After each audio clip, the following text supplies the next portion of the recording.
All right, all right, all right. What is up, good people? Um, Welcome to another episode of These Guys Got a Podcast, or These Guys on a Podcast. We still haven't finalized the name yet. We just we just be we just be talking, but we'll figure it out. You know, we'll figure it out. By the time this comes out, we'll have figured it out. We'll figure it out, right? Yeah, yeah. Something gonna happen. Yeah. But yeah. So I guess more so, I know the thing I really want to talk about is the debacle that has been uh, the One Punch Man season 3 anime, Mm. and it has been very difficult to watch that anime. It has been very difficult, and that's not a light thing to say. But it's one thing for it to be like, all right, there's some issues here and there, some things you don't notice, some things people bring up later, and it's like, oh yeah, that did happen. I didn't mind it or whatnot. But it's a whole other thing where it's like the glaring problems or stuff that makes you pause the show and go, who the fuck did this? Like this Yeah. is a $1 million studio handling something, and this is an anime that supposedly they knew that they were going to make like 3 years ago, or they got the green light to do it 3 years ago, but they didn't start production until 6 months ago. Mhm. Exactly. Like so, so it's like, okay, for context for anyone, if you haven't paid attention or you haven't seen any of our other episodes, Jamin knows a lot about animation. The dude really likes animation.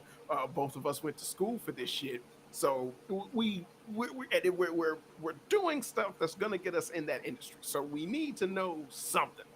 So just to clarify, the idea behind an anime that is an adaptation of a very stylized and very detailed manga that has really rich, detailed drawing, shadings, and like clothes and stuff like that for the characters, being given a 6 month period to get turned into a 12, 13 episode anime or something like that You're based off never of gonna that make manga. it.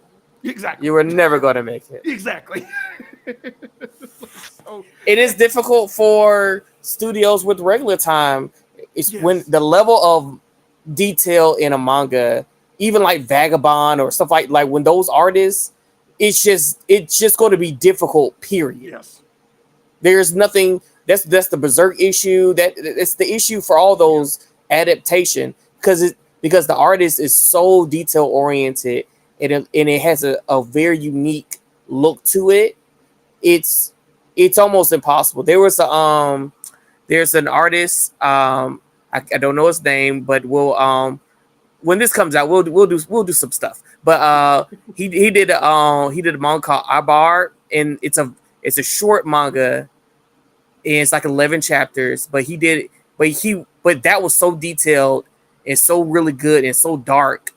He did like three. It was like two more mangas, but he those two other mangas got animes in a couple years ago, but you don't hear about it because the anime was so poor, and it wasn't even bad. Like it was almost like a regular anime, Mm.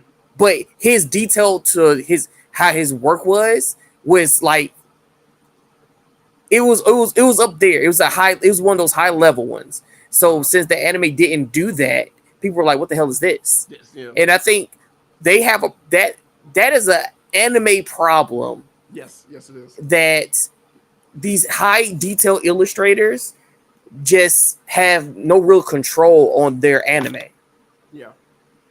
because it's a company. All this is company work. Like anytime you see these stuff, you don't see original artists. Like they don't know they're sold to a company for a paycheck and they get to do their body of work. But because it's a company, everything that goes through them. Now we have like Oda's really popular, so he has some say so in the animation of his product, but not even really. Yeah. Barely. That's why One Piece is like drags the way he does in animation. Yeah. He doesn't have a control of that. You know, so if Oda doesn't have a control, no one's safe. So And that's the highest paid manga like ever. right. This is the highest paid mangaka. Literally made a manga that is carrying all of Shonen Jump, and they make an anime adaptation of this manga that is just like basically the flagship of anything they could possibly have as money wise. And they look at it, the animation, they went, eh. And it was like, do whatever the fuck you want. And it's like, we're making episodes weekly. Still, everyone else is Still. seasonal. And it's like, there's only a few anime that are weekly. And they're like, do whatever you want. Right. We have more than enough money to have multiple people tackle this and it look good. Just good. And it's like not even the best or the greatest, but good. Right. We could make it the best, but We can. We pick certain episodes to make it the best. but But we don't do that all the time. No, thank you. It's like you sound stupid. You sound ridiculous. How dare we waste money to keep quality up, which would then in turn right. give us more money because people will like the shit because that's what they do. Like, We're trying to make a guaranteed profit. What are you talking about? It's like, ew. What if we take a loss? That's gross. Yeah, Like gross. for your entertainment, that doesn't make any sense. You'll make me throw up. Uh, That's nasty. And and when it comes to One Punch Man, I blame Bandai Namco because that's the people who own it, mhm. and JC Staff because JC Staff was the one that took over for season 2, and they're doing the current season, season 3. But Mm. Madhouse was the ones that did the first season of One Punch Man. And the crazy thing is that the director that they got to do One Punch Man season 1 genuinely went, I just want to show my ass when it comes to animation. So he literally called up people to handle different shit that were Right. actual veterans within the industry. So he got people that worked on Neon Genesis Evangelion, like the movies and shit. So not the newer movies, but the old Neon Genesis Evangelion. Yeah. So he got people who worked on that stuff, people who've And done that's one of the problems. Like he went right. out, got these great, amazing contractors, but They're their stupid. contract. Yeah. Well, they didn't even work for the studio. Like, And then afterwards, it was like he even stated, he was like, yeah, well, anime themselves. He was like, I essentially, it was all me. The only reason these people did this is because I asked them. But they mm, weren't getting super paid or nothing like that. One Punch Man wasn't even a known thing as far as the anime was concerned. It's just that he got them together and they showed their ass because he told everyone, I want you to have as much fun as you can. Show everybody what you're capable of doing. And it literally boosted a bunch of careers for people within the industry because it was like, you yeah. did this, you did that for One Punch Man. It's like One Punch Man was a hit, but that was 10 fucking years ago.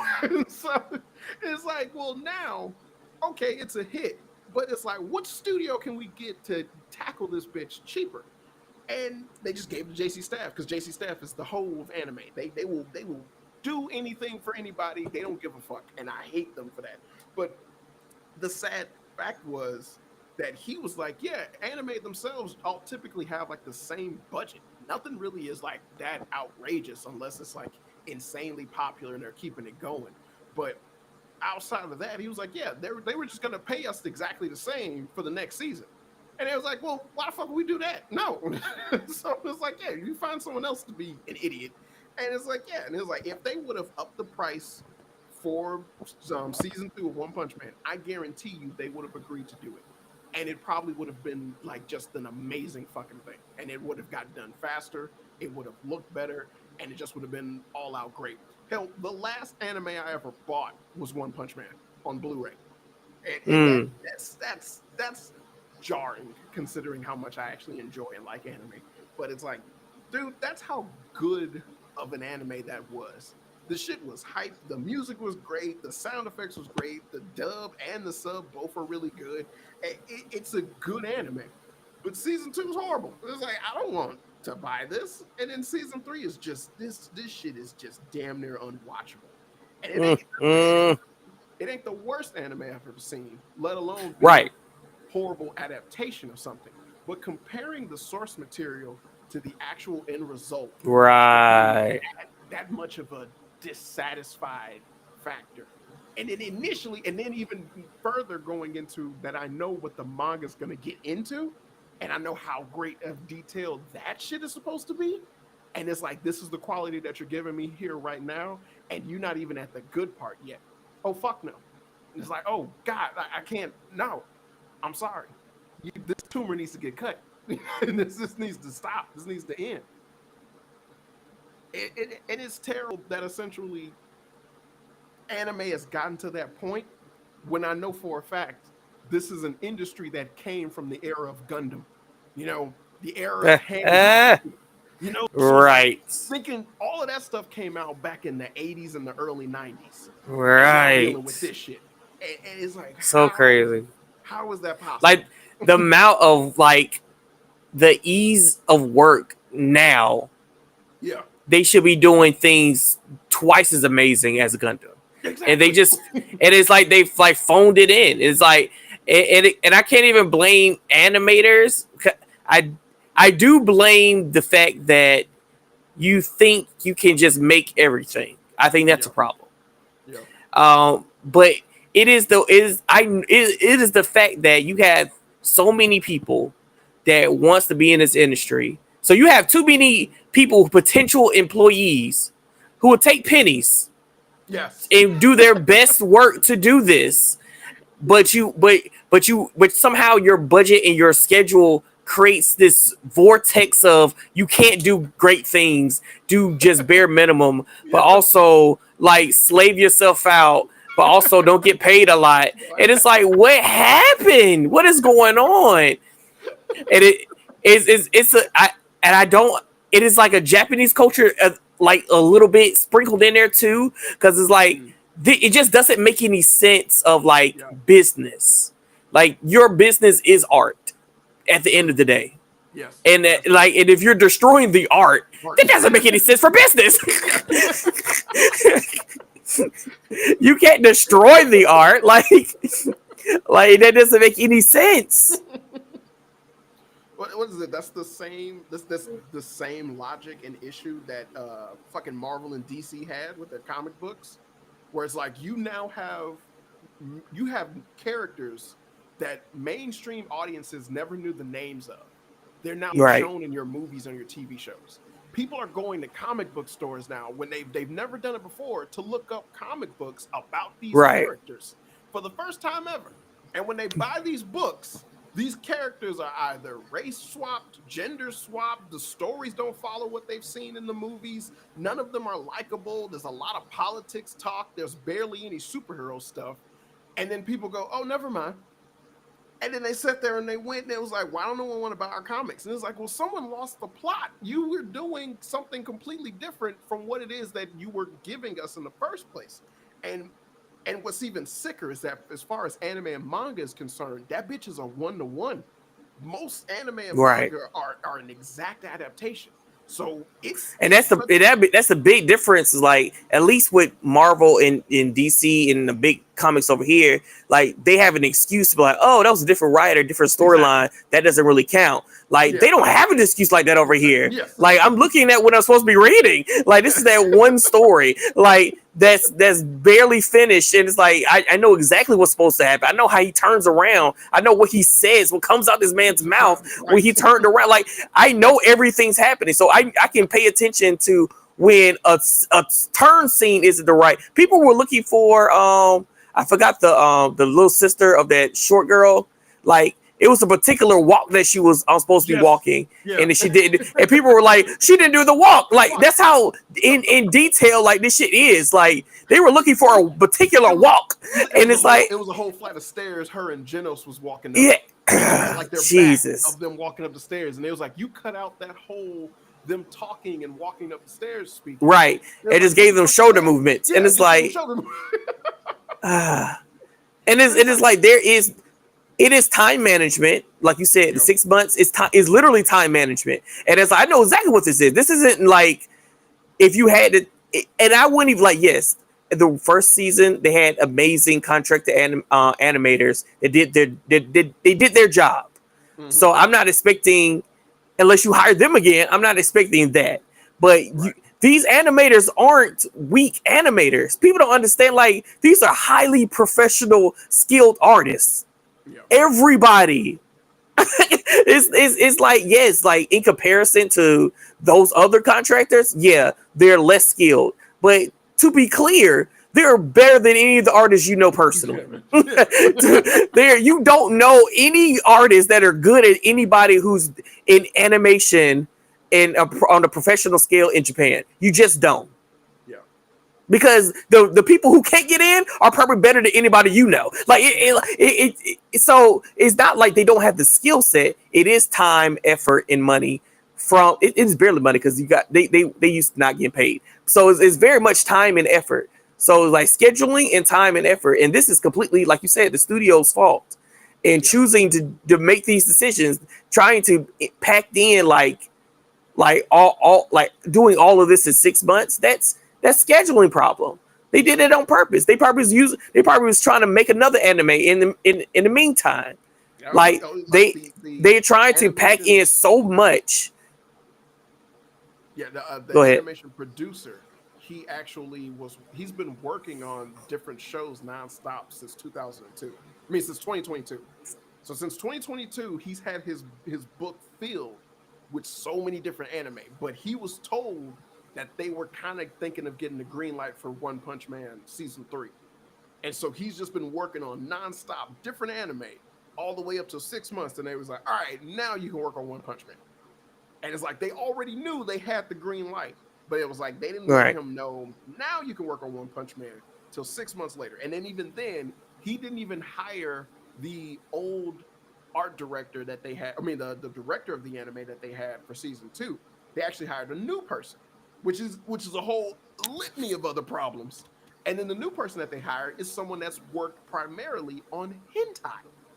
And Hmm. the insane insanity behind that is that there's nothing wrong with the fact that you would get a hentai anime director over into a mainstream anime director.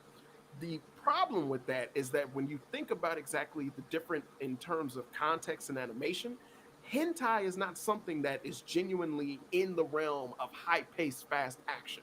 Now, if you sit there and Right. go, okay, you take hentai and you going into a rom com or something like that, no problem.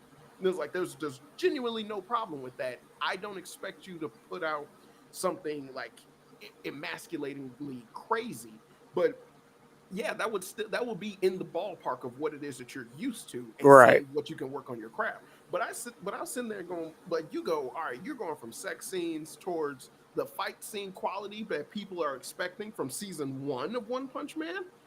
You ain't built for that. You have never been built for that. You are not capable of doing that. And then it's something you've never done before, and you have to do it in 6 months. Here's your check. It ain't shit. Congratulations. I hope, And a big property like One Punch Man is crazy. right. And it's like, and then you look at and it's like, it's not as if this is something that's only strictly the JC staff in terms of being ridiculous, but it's like I do understand that they are the type of people that if a studio comes up to them and go, "Can you make it?" They'll go, "Yeah," regardless of how much they got on their plate. And it's like, and they proved that with One Punch Man again because they did the same thing with season 2. But it's like, remember when Mappa was literally drawing the episodes of Jujutsu Kaisen that week that it was supposed to get released because the scheduling issue and them just tackling and making so many different anime come out. They wanted to throw all their eggs in the basket for the movies. They wanted to do Chainsaw Man. They wanted to do like 3 different other anime at the same time. But then they was like, hey, Jujutsu Kaisen second season needs to come out. And they was like, we didn't even draw it yet. And it was like, well, fucking draw it. You got 2 days. Hurry up. And So it's like crazy. that is a horrible way of handling this shit when it's like, dude, there's nothing wrong with waiting. We have seen multiple animes sit there and become creme de la creme popular, and people have waited. What the Attack on Titan? 4 years. It took 4 years for the second season to come out. And it's like, and even then, it was cut in half, similar to One Punch Man. And it's like One Punch Man second season is less episodes than the first season, but it's like people still watch. Didn't mind that it took that long. It was just a matter of like, hey, why is it the quality shit? It's like I'm used to this.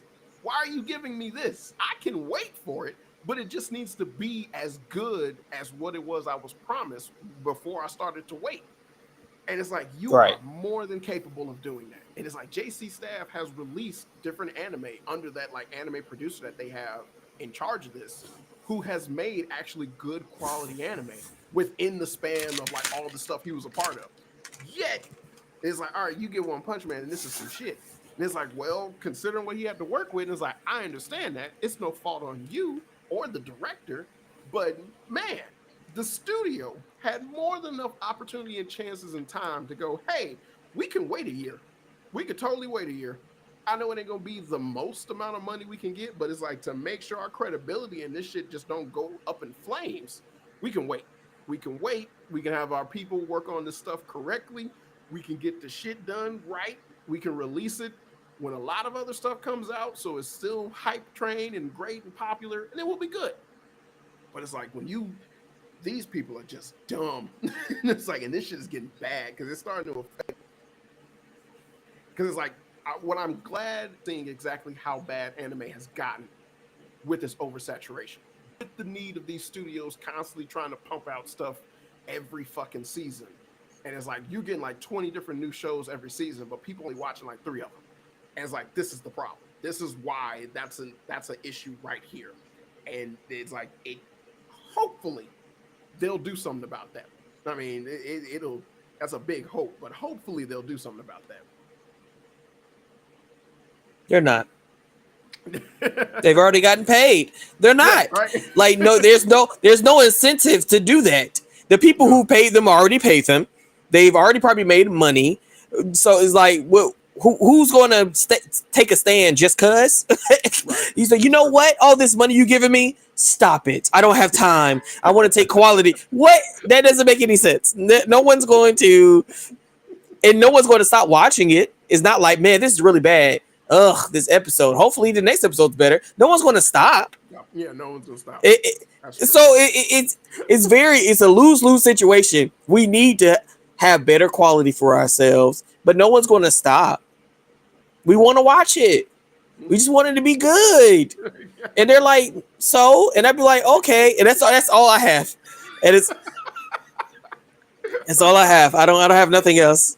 We're just gonna talk shit when you come out with it and embarrass you. Hopefully one of you do super cool, and then maybe you'll take it serious.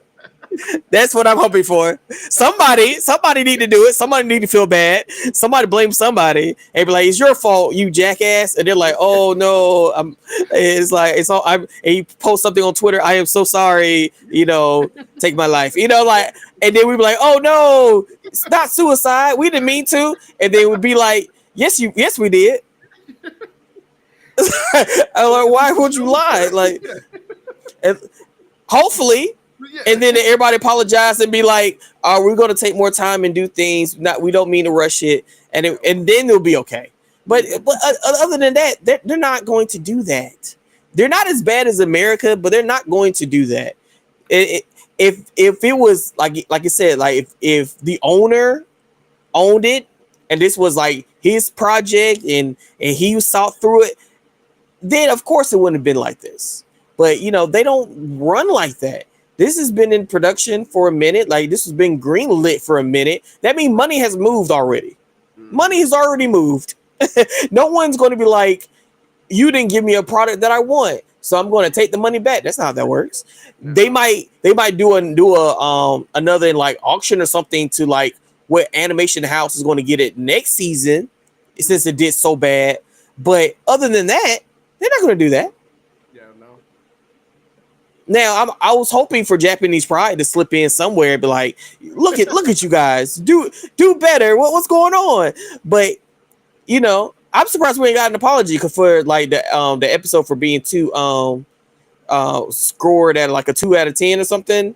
I'm surprised we haven't gotten apologies from the creator. Like, I'm so sorry for my body of work for not being disappointment, blah blah blah. But I haven't seen that, so. Yeah, no. I don't have hopes. Like until it's over with, I doubt there'll be like any type of repercussions behind the entire season being a problem. But more so than anything, it's the hope that I have towards the industry comes in like small different things that have happened. Like for one thing, One Piece apparently is supposedly like at this point they haven't really finalized it as far as I know. I haven't looked it up or anything, but supposedly One Piece is going to stop being weekly, and they're actually going to go towards a seasonal based thing, Ooh, right? And so like that means that like all right, so that they're going to put in more quality towards their animation, and it's like, and if you've seen the newer episodes, then you know, oh, they're killing it. They're like the animation for yeah, the newer episodes are amazing, and so overall it's like incredibly stylized. The shit looks like their current movies, and it's like each episode is just it fantastic. does. Yeah, so it's They've been like doing a okay, pretty good job. yeah, and it was I like think they've okay, been on an uptake since that fight when Luffy with turned it Gear 5. with the dragon. Yeah, Yeah, since Gear 5, and then yeah, they had that little short with the letter. yeah, Um, so I think they have been on uptake then, like in not in the quality because they always popped out with good quality, but it's like they're doing it more often. yeah, Like more episodes have been like consistently like, oh, that was nice. yeah, Like, so I think yeah, the getting that to be regular animation, I approve. yeah, I would like that for everybody. yeah. You would like it for everybody, but it's nice to see the fact to where it's like, all right, giving credit where credit is due. This is the biggest anime in the world right now. This is the Yeah, respect it deserves for being the biggest anime in the world. Everybody's watching this. This is what everybody should be watching. And all that does is strive to make people go, hey, you know what else looks great? Demon Slayer. You know what else looks great? New Bleach. You know what else looks great? This. We should keep great right. looking animation being the norm instead of We just that should right. right. Instead of oversaturating the industry with slop. We don't need to have 40 different titles come out each season if nobody gonna watch them. There's like people only talked about Solo Leveling, but there were multiple animes that came out when Solo Leveling came out, but everybody watching it. So then it's like, well, realistically, money was wasted then. And it's like whether or not people come back around and look at the older shit if they feels like it or if they choose to, it doesn't really change anything. And it's like you still lost out in the long run because you had a studio, you gave them a bunch of whatever, had them waste talent, artists, time, management, all this shit, just so they could make something that nobody decided to watch. And then even in terms of sales and like your chibi figurines and shit like that, and it's like no one's buying anything because they don't even know this anime exists. It's like, well, again, you're losing in the long run. But what if you would have waited to have that anime be just as stylized as Solo Leveling or Demon Slayer, and then you released it Right. after those shows came out? Nigga, you probably would have made some money. What if Berserk looked like the manga of Berserk? Nigga, you would have made That some would have been money. amazing. You would have made It's some like, money. you would have made some money. But it's like you keep going to a fucking studio that hasn't worked on an anime before, and you keep trying to do it in 3D. It's like you cutting costs, but you don't have to. Right. But you keep doing it. It's like, but you don't You have to. keep doing Keep it. doing it. It's like, but you don't have to. It's like you're gonna make your money back. These people have the skills to do what you need. This shit has been storyboarded already. It's so much easier than what America's Right. doing. It's like you just need to make And these to be storyboards honest, move. especially with like Berserk, like if you'd have just came out with one movie every year Yeah. until you got to the level where it's almost finished but not really finished, but y'all doing some fucking shit, whatever y'all doing, we would Hmm. have been fine. You would have had loyal fans. You would have Yeah. saved money technically, and we would have been okay for the stuff you kind of cut in because it's a movie. Yeah. I, Because that I, would have I been I don't I excuse. don't understand this. Yeah. Because that would have made sense. It was like, well, it's a movie. This was in theaters. People had children. It's like you can't show that in the theaters. They're like, oh, okay, yeah, that makes sense. You didn't have Oh, to put in theaters. yeah, you don't just You, release I it mean, digitally. you could have had a partner like Amazon or whatever, and it Mm, just animated. That's it. yeah, That's all I'm asking. You know, like because I can't trust you with the series. I don't know what's going on there, but like if you could just do an hour and 30 and just do, and that's what, 3 episodes or so. It's like probably like 4 to 5 chapters. Like that's it. You can't do 4 or 5 chapters a year, you lazy bastards. Like I don't. And then he went to go and died on me. So now I really can't trust nobody. So it's like I just that in itself pisses me off. So like in That general, was I the do most not like this beautiful thing to concept. happen to Berserk fans. That was the most beautiful thing to happen. A literal series about nothing but trauma and grief, where the actual creator died before he could finish it. Genius. That's so crazy. Before you got any type of satisfaction in the story, he died right when the main character was at his lowest of the low. Nigga. The, he needed that was so beautiful. To me, I was like, that was so beautiful. If I was a Berserk That's so fan, crazy. I would cry. I would have cried. It was genius. And the irritation part is like, so y'all don't make these people write down these stories. Like they're big. Like yeah, I understand. And like when you're being serialized, things are coming at you real fast. So you might have a little bit of an understanding like what's going on in the future of your story. That's like the first. If you're serialized for the first 2 years, you should have an ending of your story already. You should have something like, oh, I kind of want like Naruto to actually become the Hokage. Like it.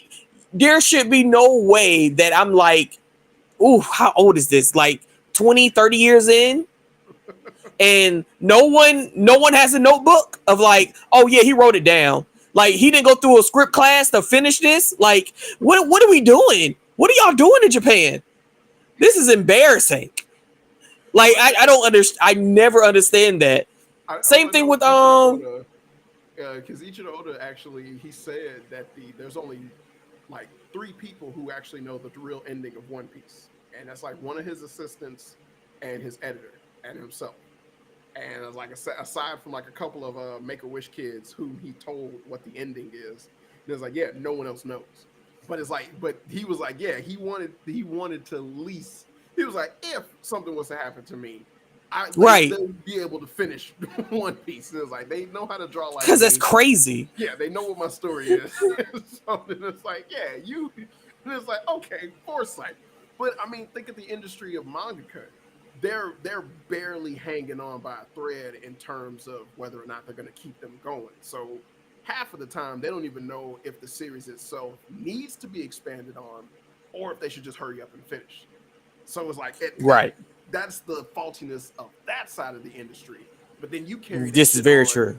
Yeah, but then you carry that shit on to the anime side, where essentially you wind up with a situation like Full Metal Alchemist, where you got greenlit for an anime, you're 3 volumes in. For your shit was done.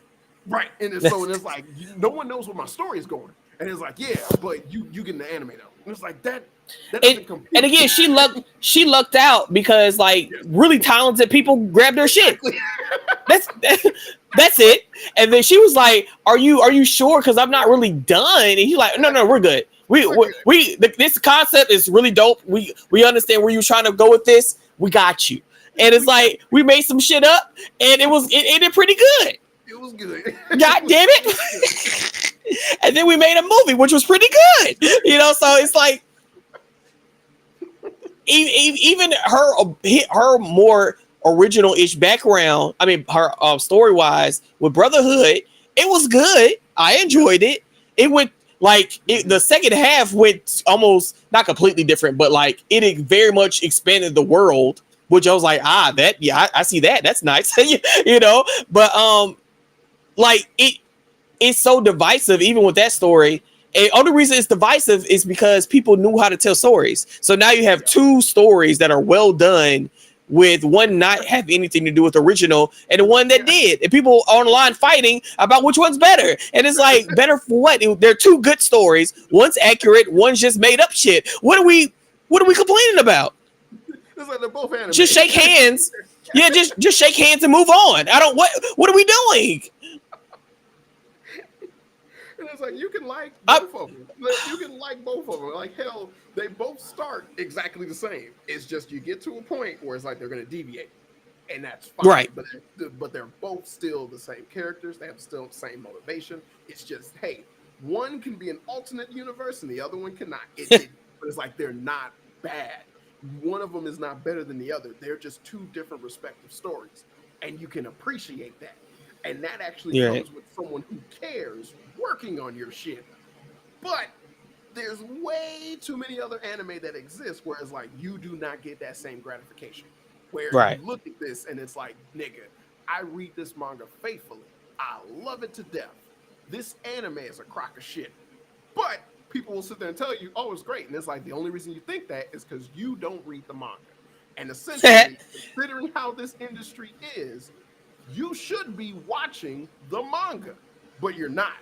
And it's like, and so your admiration for what you're seeing is like it's fair to you, but it's not fair to me because I am a fan of what this of the thing that made this popular enough to get an anime in the first place. And so it's like, yeah, All right. by all means, we're So both like, fans. Yeah, by all means, we're both fans. Yeah. so Tomo Niha is the artist I was talking about earlier. Uh-huh. He has. Let me go back to where it was. He's made. You've heard of Blam, right? Yeah. Okay, Blam, Noise. Like I said, Opera, Biomega, King Knight, Knights of what's this? He's made a couple of even ones I haven't heard of. Because he's done stuff. No, it's Knights of Sada Sidonia. And that was published in Monthly Afternoon. So I haven't heard of that one. But his actual work, like Blam is a good example because it wasn't horrible. Blam wasn't horrible as an anime, but it looks it looked really nothing like his manga. The manga was like, if you could probably pull it up. I'm gonna see if I can share it.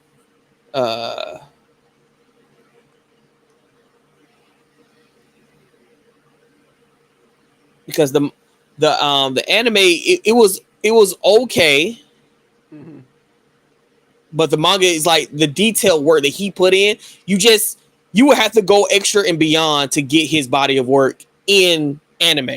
It's just like how he does his inks and how he does his characters and like the little gritty details. You're just not gonna get it. Yeah. Okay. Yeah. I'm looking at the stuff. Yeah. Oh, and yeah, I guess he's getting. I don't know about. Oh, yeah. So he has that new thing that's coming up. So that's him.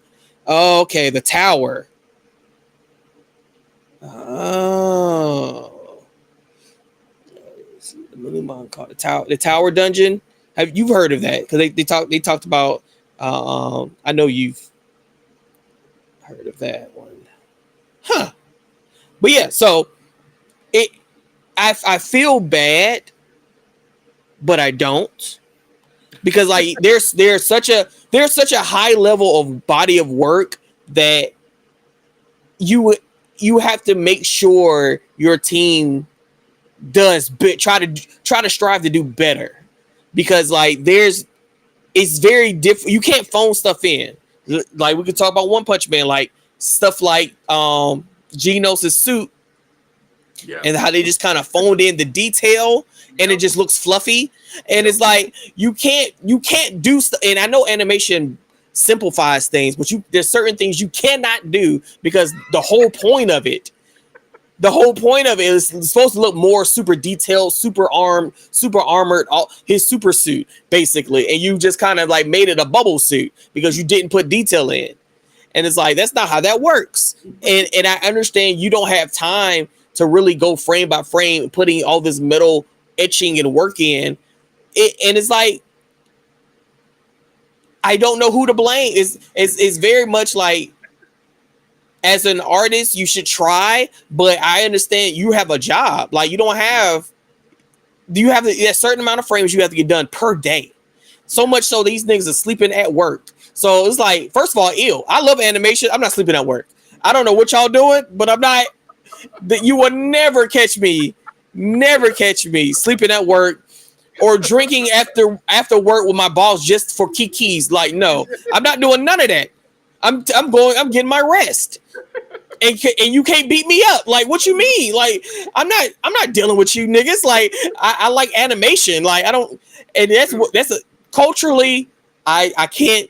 That's one of the reasons why I didn't even try to learn Japanese to go to Japan and do animation. I was like, no, I never heard about an animator being filthy rich over there. Right. I've never heard that. So I was like, why would I do that? I have to learn a different culture, learn a whole different language, just to have someone yell at me and like he lost his mind. Yeah. That no, to get the that no, I can't. out To of get like you're receiving the bare minimum of recognition for like top tier quality work, only for essentially some people to recognize your skill and be right. impressed and admire that. And it's like, but in the long run, you're gonna have health issues, you're gonna have fucking vision problems, you're gonna have multiple issues that come with their overworking culture that they're used to. And That they're used to. it, like, and what you get out of it is respect. Hey, fuck no. Yeah. And it's like fuck. And it's like I would love for, especially like when we do carpet, and it's like I would love for carpet to have the type of dedicated animators that the people who worked on the Amazing World of Gumball had, where each fucking episode so much money, so much money. Each episode was done with so amazing, genius detail, but they were able to just make a fucking pilot with like the smallest amount of a budget. And then it was like they believed in it so well that they gave them enough money to keep it going. And so then it was like every time we make a season, we're proving our shit, and they got to keep it going. It was like it's unheard of outside of cartoons that originally were part of the cartoon threshold to actually receive more episodes after they were canceled. Because Powerpuff Girls came back, Samurai Jack came back. Damn, I can't even think of anything else outside of that. Yeah, like really, like realistically, I can't even think of anything else. But then you got Adventure Time that came back, and it's like, well, you look at the animation, the quality, and how it is that you can do Adventure Time. Oh, that's nothing. A majority of Adventure Time is just because of the story. It ain't got shit to do with the animation. But now we have Amazing World of Gumball came back. They put that bitch on Hulu, and people enjoyed it, and it was fine. It was great. It was still the same Gumball. I love those episodes. And it's like, yeah, how often would you get something to where it was like, all right, look at the money that went into Gumball, look at the ratings that it had, and are you going to shell out money to keep that coming or like to bring that back? And it went, yeah. Right. It's like nigga, they don't do that shit in Japan. And it's like, unless you out the gate, one of your top tier amazing things that they hold in the highest fucking regard, you ain't getting rebooted. It's like you had to walk through hot coals to get a reboot to come back and actually be great. Realistically, Full Metal Alchemist and Full Metal Alchemist Brotherhood are like the freaks of nature as far as manga and anime is concerned. Because realistically, it would have just ended with Full Metal Alchemist. And it's like, oh, you want to read the actual story? Go read Brotherhood, and that's it. But it's like Full Metal Alchemist, the manga, was so goddamn popular, and the anime of Full Metal Alchemist was so goddamn popular, eventually, they was like, make an anime based off of the actual manga completely. But nigga, that took years to happen. That's not like that shit came out immediately afterwards. They was like, all right, now, as soon as she was finished with the manga, then they was like, all right, now we're making it into an anime. No, then it was like she finished with the manga, and then it's like what, like damn near 5 years after that. I know I'm making up some shit, but it's like it had to have been much longer. It was like, especially since like the very first movie of Full Metal Alchemist ended, and it was like, nigga, years went by before they actually did anything with Brotherhood.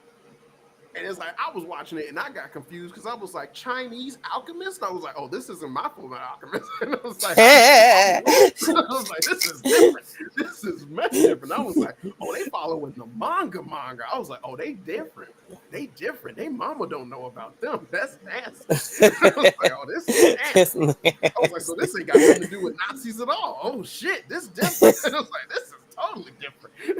As soon as I saw the flitter, I sat there and went, "Oh, that's the pride homunculus," and he was not, and I was like, "Uh oh," and I was like, "He said rap," Right. and I was like, "Uh oh," I was like, "I don't know what I'm talking about." Right. Okay, I need to I shut don't. up. I need to shut up. I need to just shut up. Well, they had the first episode, and they basically had that main the ice dude trying to explain how evil the thing was. I was like, wait, did I miss an episode? I was like, what the fuck is happening? Like, So where's Rose? Where's the brown girl telling him that where's the brown girl? What's happening? I was like, cause she's supposed to get a baby, and the baby she got the and then he was like, I was like, oh, this ain't my fault. This ain't my fault. But it's like, so it's like that. Yeah, it's like that don't happen. And now you have the creator of Inuyasha, and it's like they started to reboot her shit. But it's like that lady's been making great manga for years, and those things have had amazing and like long running animes. But they just came out like early '80s, and so it's like it was before they were like none of her stuff could actually be shown in like TV in America, especially like Ron Mahaf. Ron Mahaf is much bigger and more popular than Inuyasha. But the problem is people don't know about that because they could not have played Ron Mahaf in America, but it does have a dub and an original anime. And the original anime got over like 130 something episodes. I know this because I watched the shit. It's like I was an avid reader of Ron Mahaf and I watched it, and it's really good. And it's like, and it's just now that they decided to reboot it. And it's like it's on the second season of Netflix. And it's like that's fucking crazy. And it's like this is something that is insanely popular and held in high regards as far as manga and anime is concerned.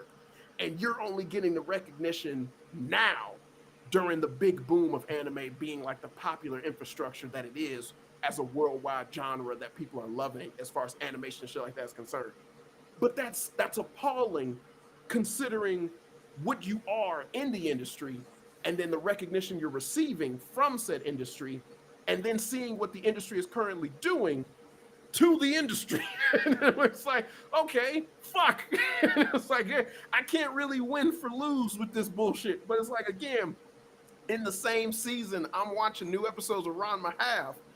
One Punch Man, which I like more than Ron Mahaf, has a shitty fucking season. It's like, that's not good. That's not good. And it's like, Ron Mahaf isn't even doing the shit that I like yet. But it's like I'm enjoying watching this more than One Punch Man, and that's gross. That's gross to me. It's like that's nasty. It's very interesting to see how differently and wide the industry is, because it to I guess to us Westerners, we feel like, don't y'all talk to each other? And they'd be like, no. Yeah. No, we don't. We actually like oil companies, really. So take your Texaco ass somewhere else. And it's like, and it'd just be like, we're all just getting this. We're all getting it because of licensing deals all at once, usually under 1 or 2, 3 platforms. So we're like, but what you mean? Like, I'm watching it in one space. Why is this extremely shitty and this is really good? And like, why is this new thing coming out with 2 seasons and less than 3 years? And I'm waiting on this thing for 4 to 5. What's going on? And they're like, we don't talk to each other like that, sir. I'm glad you're watching it, but we don't. Who the fuck is this nigga? It's very much like like they need an agreement or something, because it's like how we're getting this information, how we're getting these stories, and it doesn't make any sense. Like you said, like you have people who way more experience with better stories, with better shows, and they're not getting a 3rd season or a 2nd season. But you'll give somebody a 3rd season and they don't put no work into it. They just like, here you go. And it's like, this doesn't make any sense. This doesn't make any sense. And it's like, do you have money or no? Because I'm confused. I thought you had all the monies, and then y'all like y'all don't have all the monies. And it's like we're looking like at each other dumb. Like, what am I looking at? Did he just slide down? Did they just zoom in and pull him down that hill and slide him down that hill? Like, why would you do that? Why would you do that? Like, it was like, what was that? Did they do this in fucking Word? Like, what are we doing? Like, Old 97 words. So they've used an old. They uh, brought up an old computer to help them do that. I'm like, what are y'all doing? This looks insane. And again, to be honest, I've just now got done watching an anime that's worser than that because it was like is like it's a manga, it's an anime about ninjas fighting the what are the games in Japan called The Yakuza. the famous the Yakuza. Mm-hmm. That's horrible, horrible thing. It was unbearable. I had to pause it. I was literally like, I'd rather take a nap to watch this. I don't want this in my eyeballs anymore. Conceptually though, cool. Was it called Everything Under else, Ninja? huh? Was it called Under Ninja? Yeah, when the main character's like got blonde hair, Got blonde which I don't know hair. if that helps. Yeah, it Uh, was in the ninja group against. I feel like the title's a little longer. main character got blonde hair. Nah, no, that's not that. Versus.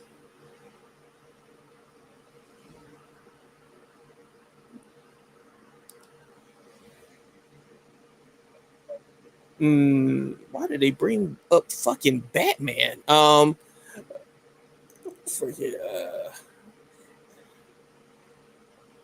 No, if you said the main character got blonde hair, then it's not Under Ninja. Yeah.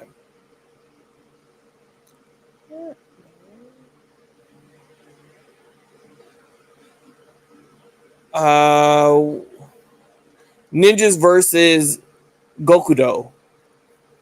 Mm. Gokudo. Mm. So it's conceptually it's cool. Watching it is not, you know, and I just don't. I feel like, and of course, I'm not even gonna act like we just had all the best animation all the time because even back in the 80s, like our problem wasn't physical drawn animation because everything had to be drawn, so everything was kind of flowy, looking pretty decent. It was just like the story was dumb. Like you'll Right. have a whole story and it's like, oh, you saved me from the flowers. I don't know. You just like it was what was I watching here? So like the story was just dumb sometimes. Like it just anime was just it was just stupid. It was just like it was just unbearably dumb. But like now we've gotten to a place where it's like, okay, you survived the manga stage, people enjoy your body of work, and then you just like get someone paid for this, like Right. someone paid for it and approved it. That'd be the thing that throw me off. It's like who paid for this and was like, yeah, this is what I want. Yeah. Because I need to talk to that guy. That's the person that needs pizza. It's just it, and you know I don't like I and they can do with their own prop. Is their own body of works. I'm pretty sure someone's going to complain when we make our thing the thing. And they're like, man, no, because in the manga, like the angle was like at this angle, and they didn't do that. Like I'm pretty sure somebody's going to complain about that. But we're going to be we're going at least we know if we change something, it's for the better. Yeah. We're doing it purposefully Yeah. and not just because of budget. Yeah. Because like that's not going to happen, you know. So I just it gets odd. It's a very odd thing when they do just do stuff like that. Yeah. Because I mean, I really don't know. We got this animated in America. Nobody know how to draw this. Like, oh, okay, yeah. It was like, yeah, we had to cut it. Yeah, they don't know how to draw that, so we couldn't copy it. So like we just decided, hey, you know what, forget it. And it's like, and everyone was okay with it. So just accept it. We're dealing with lesser people. It's fine. It's fine. We're lesser Did you people. laugh? It's funny. And it's like, did you laugh? All right then. It's good. It's good. Right. The jokes came across. That's good. That's all. Yeah. As long as we get the timing right. Yeah. What are you complaining about? You know. I'm trying to see if I can send this. Maybe I could send that. I'm gonna see if I can try to send the image inside the in here. Let's see. Share.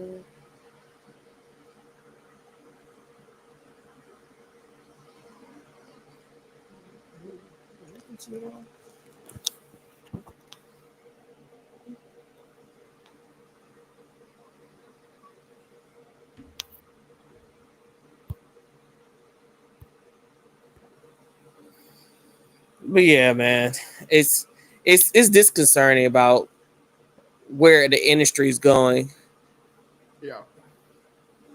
And then I will say like, and then looking at essentially the the relationship behind the popularity of anime currently, the oversaturation of anime in general within Japan, but then you having essentially the need of the West to try and indulge in anime or use animation or like anime style looks to make their shows look better. To me, that's a bigger concern to where it's like, all right, Japan is doing this with their own shit and they're making stuff like One Punch Man season 3. And it's like, but I know how America get down. So that's even worse to where it's like, all right, you got Peter Jackson going out of his way to make the Lord of the Rings, the Roham movie be animated, but it's in an anime style and whatnot. And it's like, oh, it's beautiful animation. The shit looks amazing. It's great. But you invented a character that doesn't exist within Lord of the Rings, made that character the main character, and then it was ultimately a boring story. It was just a by the books boring story that honestly was just in the world of Lord of the Rings, but had no business being this pretty. So it's like this is a pretty boring story. But it's like, yeah, but look how pretty it is. And it's like, why'd you put this in theaters? You could have put this on the streaming service and Lord of the Rings fans would have been fine with it. And it's like, nah, I want this to be in theaters. And it's like, it's not really worth the time and effort that you put into it with the actual overall aesthetic that you brought out. Oh, Jamin's gone. I'm talking to myself now. Something happened. He exploded, mama.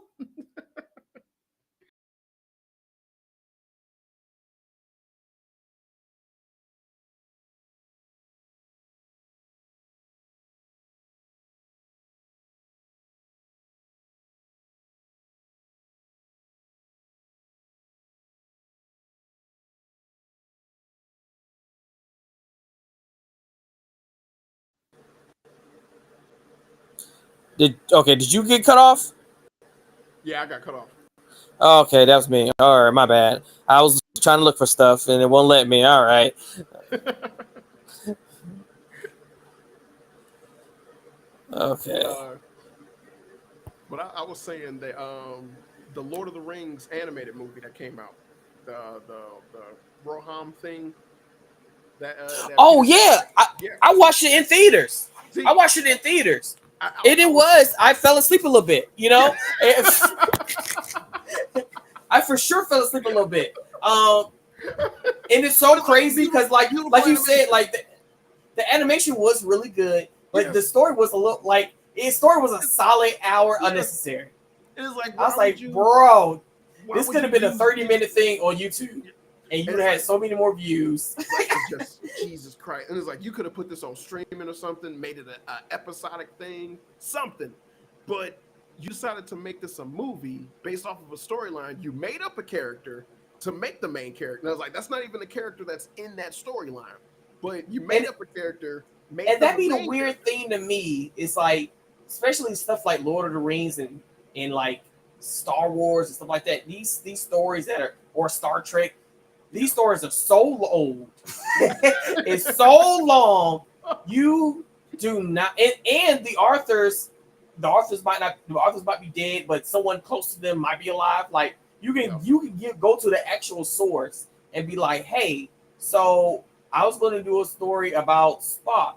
Do you think he ever get involved in a threesome? And you can do stuff like that. You don't have to make up a guy who's like, I'm gonna do a Yeah. Vulcan, but he's a super cool guy, and blah blah blah. You got one. Yeah. You don't have to make up another You one. have to make up a way. You don't have to, because like we don't know majority of Spock's like he's old. He at any point in time you can be like, hey, so you think this character will do certain things here? Yeah, appreciate it. I'm gonna make a movie Yeah. like that. With All Lord of the right, Rings, cool. like Yeah. in in visuals, I have me personally, I've seen all the visuals. Yeah. I have not yet seen a fucking angel. I have not yet seen the Saruman's boss. Uh-huh. I've not yet seen this nigga. Right. Like I've never seen him in a fight. The I have not actual seen Dark him. Lord. Yeah, I've not Yeah. seen them fight an angel. Like I haven't seen none of this. You can animate that, and I'll watch Right. it. Like you don't have to make up anything. Just be like, oh yeah, that was a time before the time. Yeah, sure. Just show me that. I mean, then. yeah. It's like it's just. Well, you know, Is it that hard? You hear Lord of the Rings fan people talking about the shit. And it was like, well, you know, the war before the war was Sauron. It was like, no, I don't. No, I don't. Why hasn't anyone? I have no idea done what you're anything talking with about. that? Yeah, it's like, well, that war lasted thousands of years. Okay, nigga, why Right. hasn't anyone done that? You know, Galadriel lost her family in that war. You keep saying things that would make great television, but it's like, ain't no one did shit with this information. Let's go to the elves heaven. Like, what's that about? Do y'all fight there, or y'all just fucking? What are y'all doing over there? You know, like. I know if you can say anything, right? I know he had a. I know he wrote it down. It's like I know he wrote it down, and I understand because I would write it down. Right, and it's like I understand the fact that it's like, all right, different people got different rights to his books because that's the issue with the Rings of Power show, is that they're tackling. But it's like that in itself is retarded because it's like you purposely made a show based off of shit you don't own the rights to. But you could easily make a show on the shit you do own the rights to. You just choose not to. And it's like, that's insane.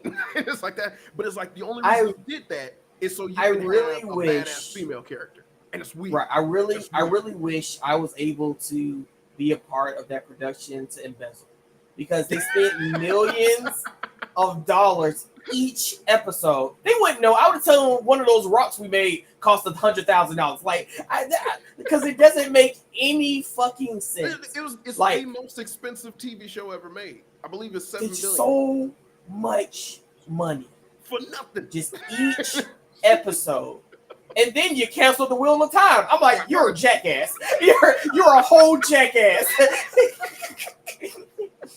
This makes no sense. Like, I just don't understand. Get it out of here. Right. Two fantasy shows exist on a streaming service where you can watch anything. Get out of here. That's gross. You're nasty. It's frustrating. It'd be so frustrated.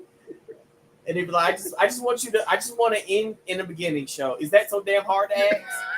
If you start something, can you fucking end it, please? That's all I ask. That's all I ask. You know, they're gonna throw berserk at you. They're gonna be like, you sure that's what you want? It's like, this is what you get. This is what you get. If you finished it, yes, give it to me. I am not even gonna hold you. I rather complain about a show looking terrible and it's finished, and then an unfinished maybe could be good. I don't know because I died. Show like I would much rather you didn't finish to not finish at all. Cause that's blue balls and that's crazy and that's disrespectful because they ain't do nothing to you. You feel me? It's like that's how I feel. I feel personally attacked because that's unnecessary. Why would you do that? Why would you do that? That is hilarious. That is so hilarious. So I just it just doesn't make like I'm glad Castlevania ended. I really am. I'm glad. I don't want any more. I don't want any more. You know, I got the second one, and then I don't want any more. I'm satisfied. I don't want any more. I'd rather you go and do something else. Pick another video game. Well, he did. I don't care. He did, Devil May Cry. He started to do the Devil May Cry. Yeah, I don't want no. I don't want no more of that. I don't He fucked. I don't want. I just don't. I don't want no more. See, I think that's the issue. Do something. With Western animation is that you have way too many people having way too much control over making shit in accordance to how they want it to be made, rather than this is what people enjoy about this, and you need to have the creativity to bring that to life, but make it spectacular because it's animated now. And it's like, and it's so crazy because like they can easily so like literally Jeff Bezos can end this and like succeed this right. Like it's not, it wouldn't cost him that much money. Matter of fact, it won't cost him any money really.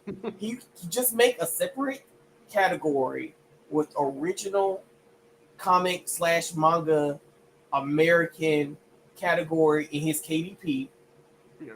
and everybody he gets announced it like, hey, webtoons, this is like that, but for here, and have people go through and just like how webtoons does it, pick the top 5 most popular, promote it on your website, which literally costs you nothing. Yeah. Make more people go read it and watch it because you're promoting it, so you get more sales. Like even if it's just you have to get Prime to get it for free, or it's like 50 cents or whatever to read it online. Do something simple like too, because I know you want to make money, so do something like that and just get more people doing Prime. Mm-hmm. Now your Prime is bigger because they want to read this new Western manga, blah blah blah. Partner with other little manga, popular manga people, and get them to put them on your platform, and then like, and so they can convert their people to reading online, and then your top 5 one year, just pick one and make an anime. Yeah. And just have them sign contract like licenses that we own like 70% of the animation part of it. People will take that 30. Yeah. I mean, we go from nothing to 30, and it's like, and if you make money with all your connections, we're gonna get 30%. We'll take the 30. And then now you have, that point in time, you take 10.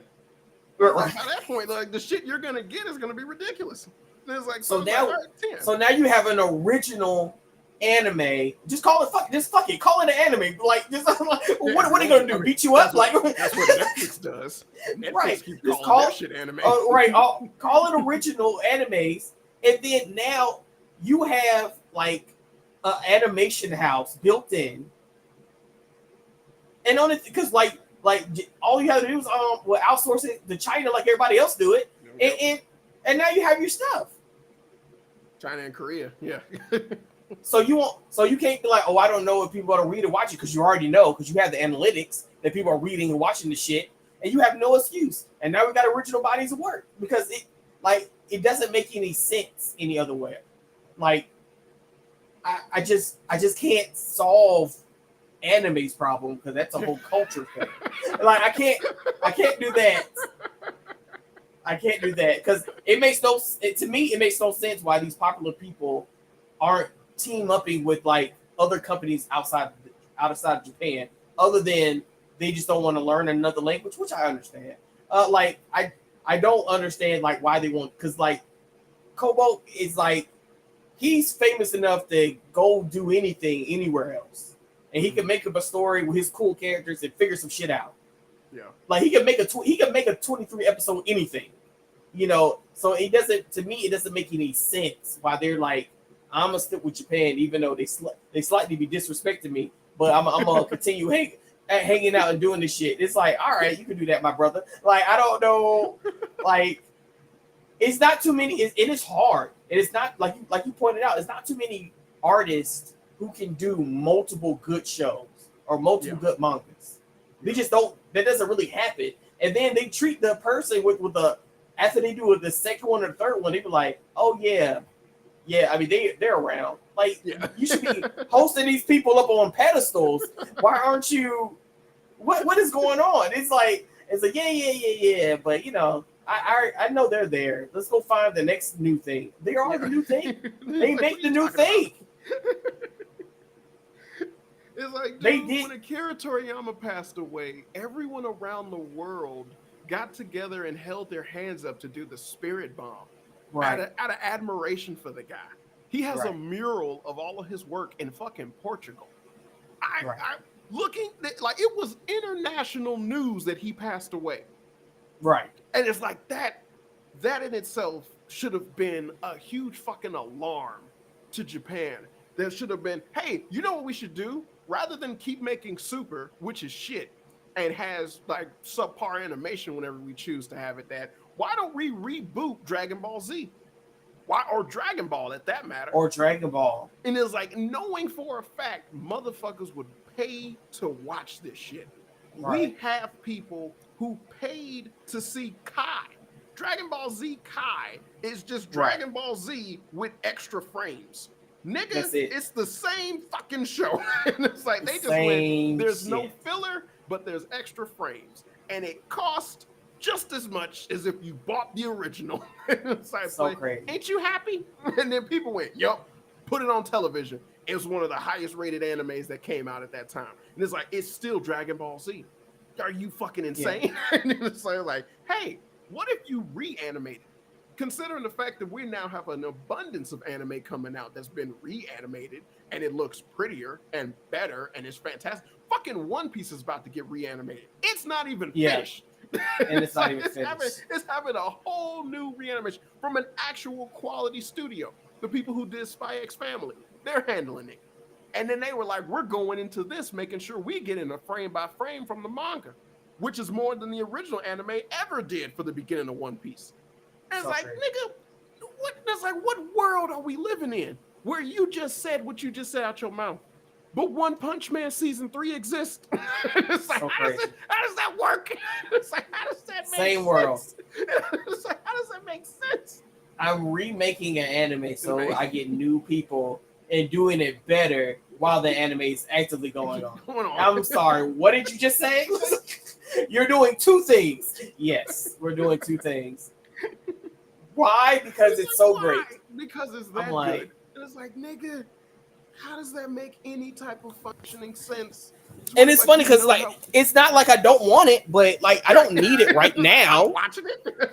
Right. I'm watching it, downloading and keeping it. It's like, it'll be mine forever.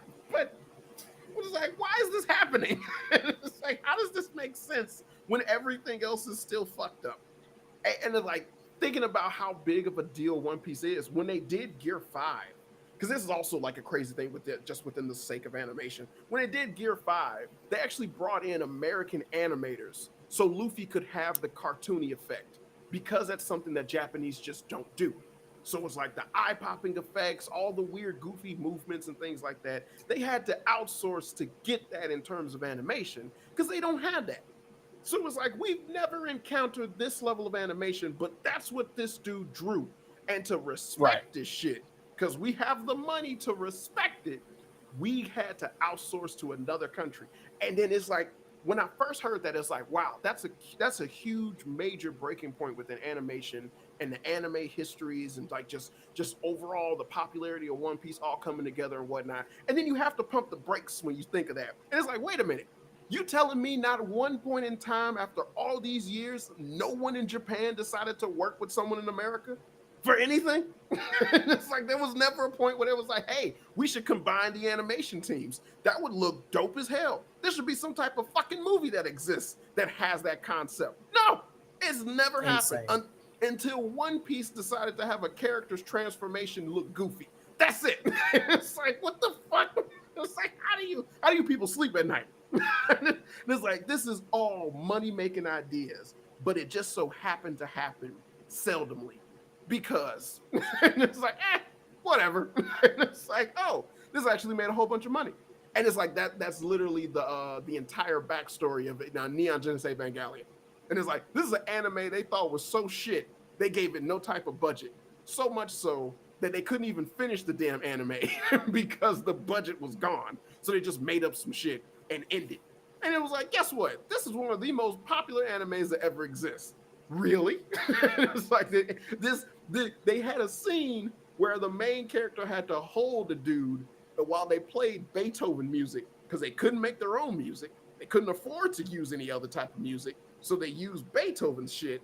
And then he snapped his neck and then the episode was over with, but the shit lasted for like 5 minutes.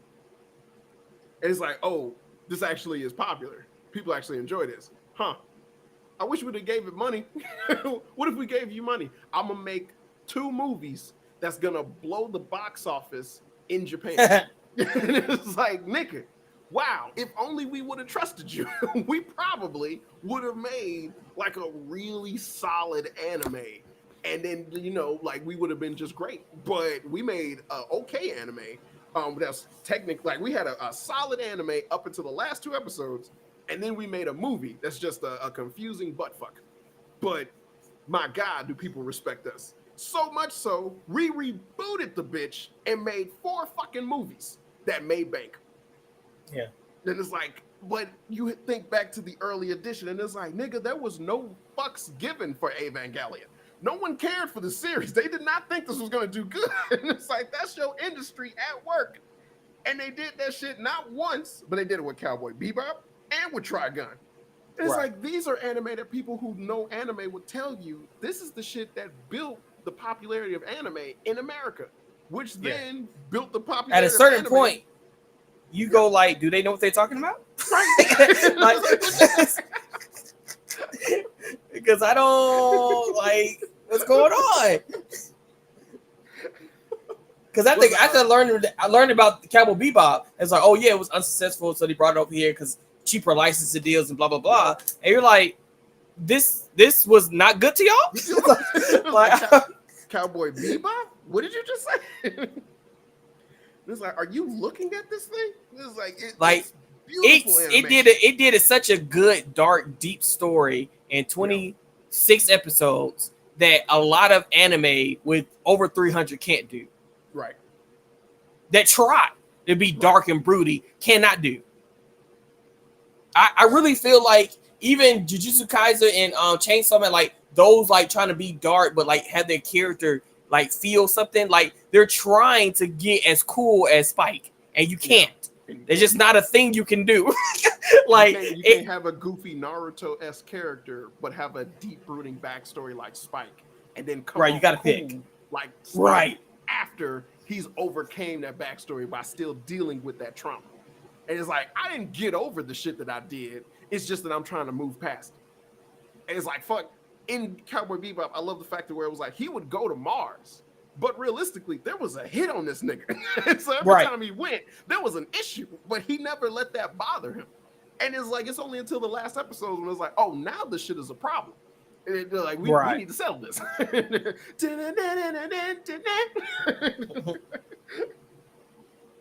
It was so crazy to me when like he was on one mission looking for a bounty. It was somewhere where it's cold because he had that purple jacket on, that pinkish purple jacket on, and they were like, and other bounties came to him. It was like, "Ha, we got you." What is? Oh man, now I forgot the guy's name. We got you, Vicious, and he like the animation of them showing him how pissed you called me this nigga's name before he beat the dog shit out of you. I was like, oh, he hate that nigga. I was like, I knew he didn't like him, but he hate him.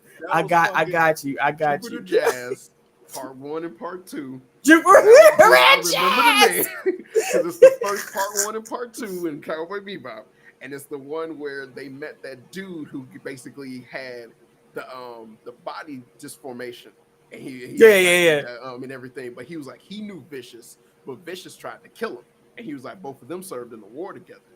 And it was like he was trying to make this plan happen. This mysterious war that changed everybody's life. Like, he's like, do you see anything about it? Did they explain the politics behind it? No. And nope. It don't matter. It's like, why did Julia cheat on Spike with Vicious? We don't know, but it happened. We have no idea. We have no fucking idea, but it happened. And it was like, this motherfucker had to die for it. Damn. This guy shot in the eye, and they thought he was dead. Fan-fucking-tastic. And it was hey, this anime is everything that essentially people love about anime, but Japan didn't believe in it. And now, because it's popular, everything else that we're making is trying to copy that, which is now the formula for anime in general, which is disgusting. It's so crazy. And then it's like, okay, America, this is the anime that we made popular that even Japan had to recognize, okay, we own to some shit. We just need to find the right shit to be on. And what do you do when someone wants a live action adaptation? Oh, we about to fuck it. We about to fuck it raw. I mean, I want it to hurt. I want it to hurt. No lube to get me arrested. It's like, that's how bad I want to fuck. Why? Why would you do that? Why? Who told you that that was an okay thing to do? Because we don't know what the fuck we doing. And it's like we just, it's like we guessing like they're guessing, and all it is just stupid. It's just so stupid. Cowboy Bebop was primed. If they was to do a live action, to just be a live action movie that was similar to the Cowboy Bebop movie, it just can be about Right. anything. And it's like you could have had it about anything using the same characters And the same it was so damn realistic in that sense. Like you didn't have to do much. right And it's at so all. funny because like this is after the fact that they tried with Ghost in the Shell, and we watched them do something ridiculous, and we were like, some of this was cool, like from shot to shot. Yeah. Like someone who I kind of read a little bit of the Ghost in the Shell manga, but like who watched the movie, watched all the series, all the animated movies, and then I watched the live action, and I saw the errors of their ways. I saw what they were trying. I saw where they were trying, but I saw every sense of like, oh, you don't know who that main character is. Yeah. Oh, you try to go super cyberpunky, but you try to make characters. You missed the part of the Japanese culture part. Yeah. And then he's like, oh, but we're not. We kind of be off that. But that's a big important part of how the boss acts, how people respect him, like what he looks like, the things that he were doing, like because he was pulling out guns. I was like, he was pulling out guns. Like he is such a higher up. Like the disrespect for everyone else to make him pull out a gun. Everybody get fired. So if he had to pull out a gun, everybody's getting fired. So it's like, but again, that's a Japanese culture thing where you don't understand that. And, you know, this isn't one of Japan's biggest movie stars, and it's like so you're crazy. not, and it's like you don't, you like it's just a like nobody understands what the fuck they doing. And it's like so you respect the character enough to make it someone that should be playing this character, but the character ain't doing what the character's supposed to be doing. What's wrong with you? You know, it's like, and it's not that many. And it's not that many characters. You got like 8, nigga. Like you got 8 of these motherfuckers. You can't get 8 locked down. It's crazy to me. It's like, it's the major main character. Her name is goddamn the Major. Like Major. You can't get like, and I don't even have a problem with it for it being Scarlett Johansson. Like, but honestly, it is, and I know me and my girlfriend talk about this all the time because it's like it's so hard to find a. You can either have acting skills or physicality. You can't have both, and it's like it is difficult because it's like where's everybody at? Because I remember back in the day we didn't need superstars in that way. Yeah. Like we did have superstars in actors, sure, especially doing movies. But like when you start telling us or like trying to tell a story that's already being told, the adaptation stuff, you needed just the person to look like the person and act, and that's it. So it gets weird that like you can't find the character like the Major. Because she needed to be a little bit bigger because she was in the fucking military. That's why she's called the Major. In a goddamn robot body. And she's in a damn robot body. Designed to like, just knock that is the out. whole point. You have the whole first opening of them explaining to you in visual form of her robot body. Yep. Like, they're doing nothing but showing you this is a robot body with a human brain in it. And then turns invisible, putting the veil over her face. And it's like, animation-wise, beautiful shot. In the movie, you don't know what the fuck you're doing. This is Scarlett Johansson. And it's like, she should be dead. They shot her, right? And it's like, that's a human. And it's like, they just jumped out the window. This doesn't make any sense. You're ridiculous. And then it's like, I want to blame her. But then it's like, I see her in Lucy. She did a good job in Lucy. So it's like, okay, you can do fucking sci-fi. So if I had to lift you off the hook, who the fuck can I blame? Because like somebody's at fault here. Like for sure. So it just it's like so like you. That's similar to the dude who played Spike in the live action for Netflix. Great actor. What the fuck was that? But it's like, you're not supposed to be Spike.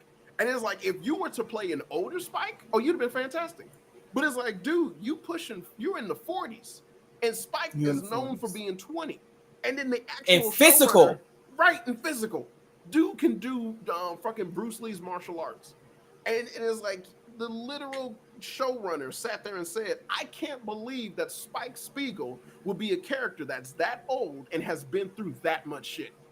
And so because that's unbelievable to me, I want an older actor to play this character. And it's like, motherfucker, this ain't your shit. You didn't make Cowboy Bebop. That's the beauty of Spike. He is a character that's been through that much shit, and he's in his 20s. That's crazy. And it's like, he is wild, and then it's like in minutes, like not years. And to be honest, like, he's just been through a regular gangster kid's life. Great gangster life, right? That's all he did. So there's anybody from fucking Chicago or Detroit. Like, what are you talking about? He's like, I can't believe you've been through all this. So you haven't talked to any person outside of your whatever fucking shit you're on, because it's like safety bubble of California. Right. That's what I was like. If you got anybody who was in a gang and had to leave their state and is kind of doing bounty hunter work, that's literally Spike. That's all it was. Literally, that's all it was. With guns, because that's all I know. So that's all I fucking know. Guns. I ain't afraid to die, because shit, I almost died multiple times. But I ain't a punk. I ain't just gonna quit. and this older cop guy entrusted me and like kind of pulled me under his wing, Jet. So, and that's what I'm doing right now. We're bounty hunters. That's it. We just partners. And it was like, ain't nothing too serious. That's it. I don't know that much about him. He don't know that much about me. But goddamn it, we about to make this money, hunting motherfuckers and getting rid of them. It's like, that's it. And getting paid. And that's it. And I just buy my oodles and noodles. Yeah, it's like, and just to have the mentality of going, I can't believe this story. And it's like, bitch, it ain't for you to believe. It happened. And it's like, it happened. It's beloved. It exists. Just all you have to do is adapt it. You don't need to change anything. You don't need to add nothing. You don't need to give your take on something. Just adapt it. And it's like, and have you seen Warrior? The Bruce Lee show? Yeah. He would have been perfect. Yeah. Like, you act like these niggas don't exist. If they would have got him when he was younger, I would say definitely. He's not that old. But like I would say I'm only comparing it by how he acted in Warrior. By how he acted in Warrior, and then he was also on Bullet Train with Brad Pitt. Because he played an older character. You know, I haven't seen him play an aloof young guy. So he was in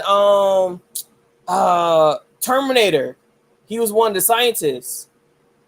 Oh shit. That So it's like he's literally not that old. Like, he probably is like maybe 10 years, or not 10, 5 to 7 years older than what like Spike age actually was. At that time. And then he can physically keep up. And he can physically do it. Keep it. Yeah. That's it. Like, let's be 100. Like, I need you. He was fucking Storm Shadow. Yes. Storm Shadow on the yes. movie. Yeah. Yes. Horrible movie. Horrible movie. But his part was good. His part was good. You know. Oh, horrible movie. But yeah. Matter of fact, either one of those two dummies could have played that movie, played that part. Like. Oh yeah. Definitely. Right. Yeah. The guy who was Snake Eyes. Oh yeah. Definitely. Yeah. So I just he had and again, young Asian face. So yeah, you know the one. He got the young face, right? So, and it's like, I understand the guy who plays Spike. He's more famous than all of them, sure. And that's the same issue with Scarlett Johansson. That's all that they did. Right. That's all that they did. And it's like, oh, we need a famous thing to bring blah blah blah. Stop it. Just prove me wrong and just do it. Do it right first and lose money. Then be like, see, Jamin, we need a famous person. I'm like, you know what? You right, guys. Like, this is crazy. You ever done this with a famous person and you've made money? I mean, at some point, you know, we gotta strike lightning. And at some point, it's all gonna come together. And then who's gonna be laughing? Me, idiot. Right? You fucking again. It's like, it's so strange. And it's like, get someone who fits the part, not someone who happens to be a star. These people ain't stars that bring in people anymore. That shit don't work. It works on It a is. fucking You know the international funniest level. one. The funniest one is Metapocalypse. Not Metapocalypse. Am I saying that right? I'm not. I'm not saying. Yeah. What Um, not with Metal, Adam but Driver? Metro. Yeah. Yeah, with Adam Driver. Yeah. Yeah. And I Metropolis. rewatched that, and I Why would you yeah, rewatch not that? Why right, would right, you right. rewatch that And I movie? rewatched it, not that movie. I'm talking about the actual anime, the anime movie, Metapocalypse? No. Are not you talking Metal. about Metropolis? Metro. Yeah, yeah, Metropolis? Well, Metropolis. the thing with Adam Driver, that's not Metropolis. That was some made up shit by the guy who made Godfather. They had the same name. No. Metropolis is a different uh movie. The thing with Adam Driver Okay, isn't called Metropolis. When he was trying to make a crazy city. right. Okay, that's Yeah, something different then. that's something different. Yeah. Okay. But like I have Metropolis, the animated movie. Yeah, yeah. By I the had that. motherfucker that made Astro Boy. And that Right. shit is beautiful.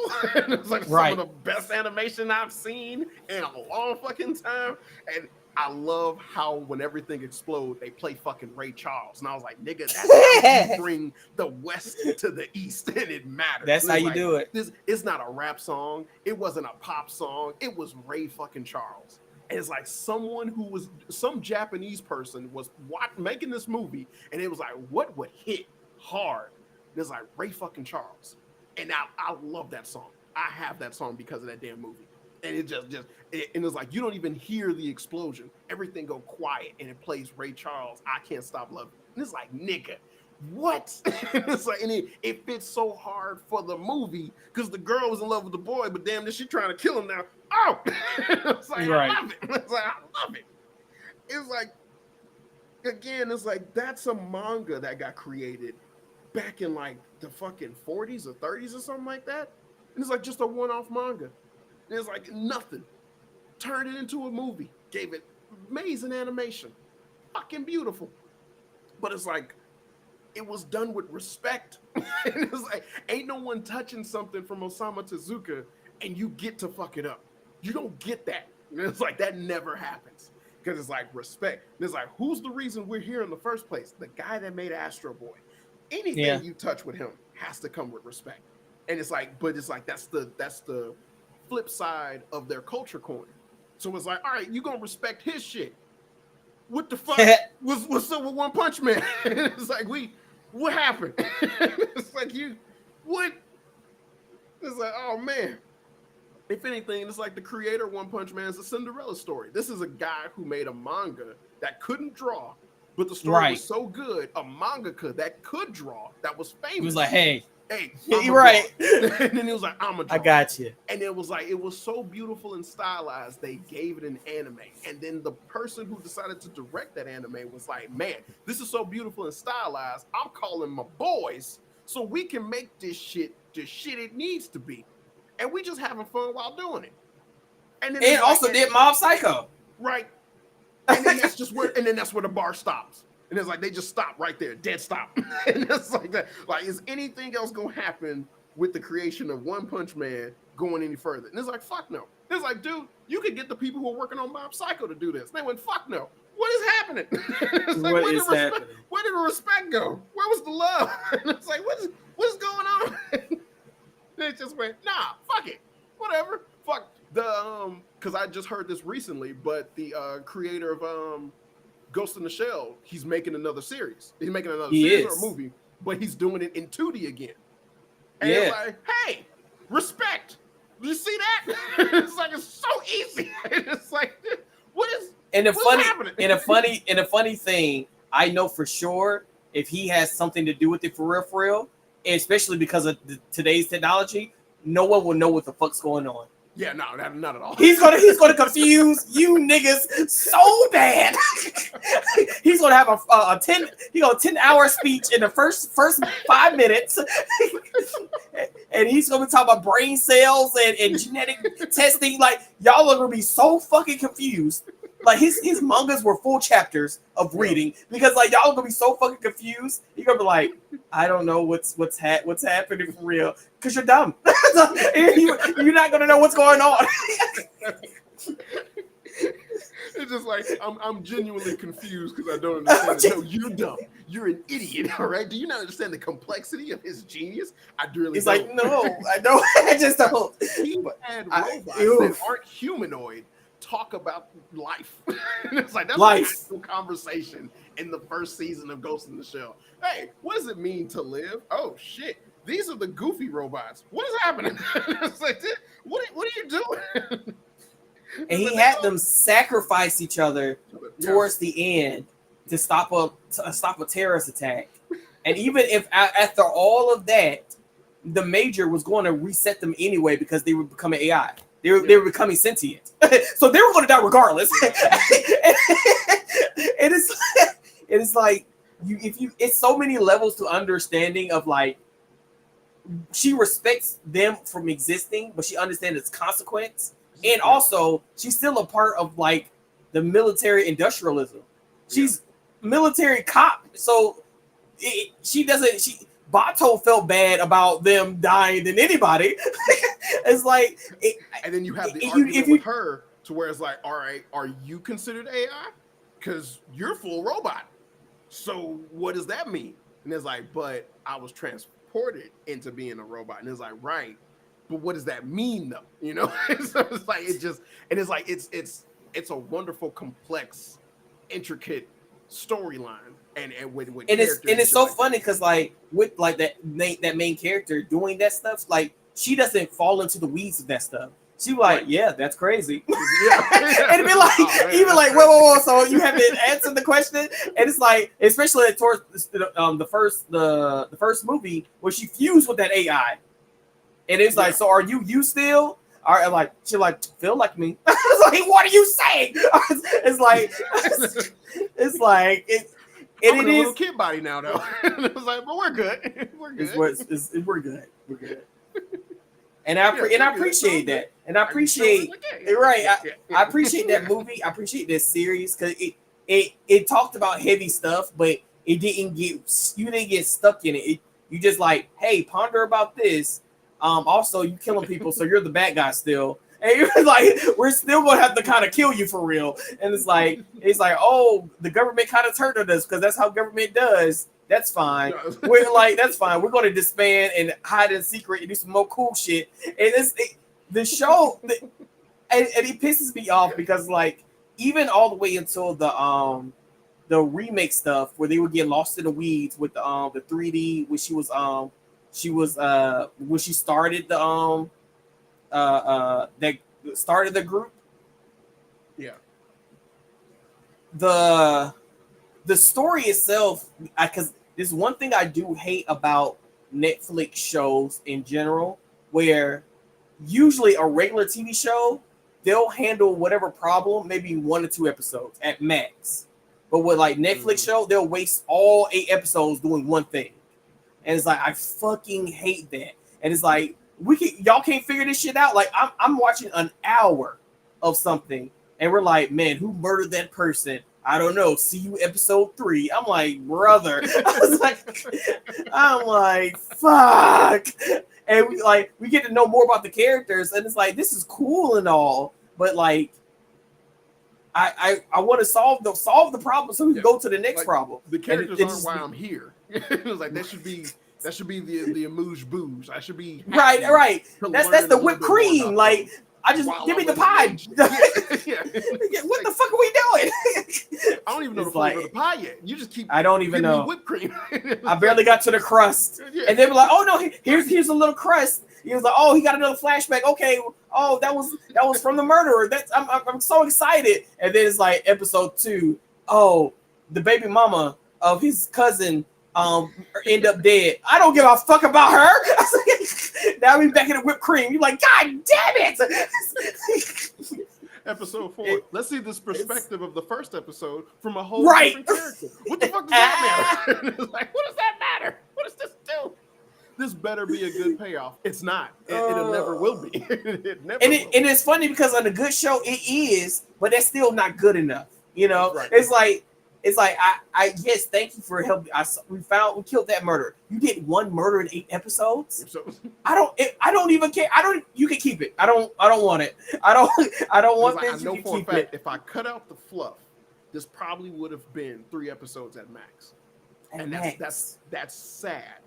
And then considering the fact to where it's like, even if it was a satisfactory story with the characters and everything, it still is far and few between of it being like, okay, I get a satisfactory story, and then I'm about to pop in another show, and it's gonna be another satisfactory story. And it's like, nah, this is the first one. This I've only seen 2 the whole year, and you've made 30. That's a problem. And it's like that's a big fucking problem. And then out of the 30 that you've made and the 2 that actually were good, you've canceled the 2 that were good. So they're not getting another season because you don't know what you're doing. And it's ridiculous. You're hemorrhaging money for the stupidest of reasons. And it's just like it's like tracking everything back down to like even going back to the One Punch Man issue. It's like, yeah, you have way too many people that have power over this shit that don't even care about it, let alone understand it. And they shouldn't be the ones calling the shots because they're letting you lose money. And it's like they don't care because, like you said earlier, there's like money has already done changed hands, so they don't care. Right. But it's like if they had a single shred of integrity, or you had people who essentially genuinely gave a fuck, then they would be like, all right, even if I don't watch anime or whatnot, I still understand the medium that I'm dealing with. I understand the fandom that comes behind it. I'm trying to milk these motherfuckers for as much as I possibly can. So at least I would sit there and go, hey, what's a studio that actually does good quality work? And it's like, what's a studio that tends to fuck up a lot? What's a studio that'll do this for the cheap, and what's a studio that'll do this for the expensive? Okay, we put all these parameters down. It's like, I understand, boss, you want to get this out when you want to get this out to sell this plushie. But nigga, trust me, if we wait a year, that plushie is going to sell for a hell of a lot fucking more.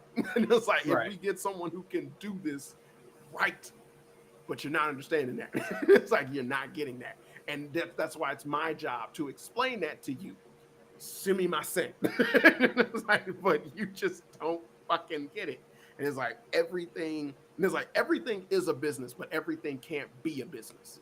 Which is that's a crazy contradiction, but it's like when it comes to artistic integrity and just art in general, that is a thing. And it's like it's odd, but it is a thing.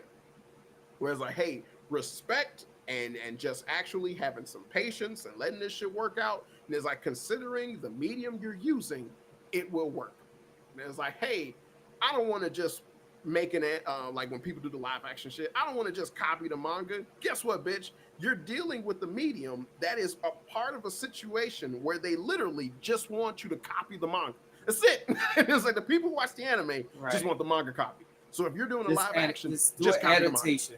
Yeah, and it's like you are literally just doing an adaptation. Well, when you can do cool stuff with backgrounds, character designs, like visuals. You could do cool things like that. Like, but you don't have to change.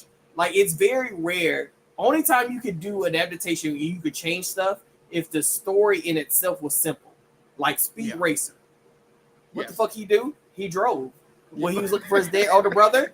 Yeah, turns out his brother not dead. Oh my God, how shocking. He drove again. It's like he's in a supercar. They does everything, every super gadget. Yes. That's it. That's your parameters. Yep. And guess what that movie did? It did those things. Yeah. And then it did great in editing. And it was a beautifully shot racing movie that no one really paid attention to until people start paying attention to it. It's like, I remember that movie. I was like, that movie was pretty good. But then it was silly. So it was a silly movie. And then like, went to go. This is based off of something that already was silly. Yeah, so it's like, what the fuck? Who are you trying to make serious? And it was like, this movie, or the fact that you don't understand where this movie is coming from. And then even then, I say that movie is a 50-50, where it was like half of it is great and the other half is dog shit. And that was in the fact where I was like, all right, this is from the brothers that did The Matrix. And I thought that was crazy. But when I found that out, and I was like, oh, seeing the part where the little brother and the monkey are racing through a fucking building because they're high on candy, I was like, yeah, this is goofy. I was like, it's not that it's goofy and it's like, I consider that bad. is that as far as the movie is concerned, this is completely unnecessary. You can leave this part out and you still got the movie. I was like, but nigga, you got John Goodman. He can act his ass off. And those Right. scenes were intense when he was like talking with the brother the night before he Right. died. And then when he talked to Right. Speed the exact same way, I was like, this is actually a good scene. Oh, we got the brother and the monkey again. I went, God damn it. And I was like, you're not. I was like, you almost had it. I was like, you almost had it. And I was like, but you're trying. I was like, you're forcing the goofy rather than it being authentic. Yes, the brother and the monkey get in the back in the trunk to hide when he's racing and whatnot. That does happen. Yes. But that shouldn't be something to where it's like, are you cheesing it up before it happens? Especially after you just had Speed get out of his car and fight some niggas to the death with a Korean dude Right. because they almost got shot. You know, it's like, yo, like this was some serious shit. And then you just goofy, and it's like, no, that don't work. And then they get back in the cars and they're racing against people who are making chains come out, slamming down on the ground where everyone's spinning around. I was like, they're having a legit fight with cars. This is the best thing ever. But I forget, there's a monkey and a little boy in the trunk like, who can be killed at any moment. Like, at any moment. Because them cars blow up and they get sucked into a bubble. They'll be dead. So it's like, this is a problem, sir. But it was crazy like rewatching it because I was like, it's not a bad movie. It just has really bad parts. And I was like, which overall I can understand would tear down the movie because it was just edited in a weird way and it just came together and like it didn't form correctly because it was like this stuff wasn't necessary. I get Speed Racer is supposed to be goofy, but these specific it's certain specific goofy parts that aren't even necessary. And it was like when he opened up the candy drawer in the plane with the monkey, I was like, that's fine. But then when they had them high on candy racing through the place, I was like, what the fuck is the point of this? We literally just had Speed and his dad being told, your whole life gonna be over with if you sign this contract.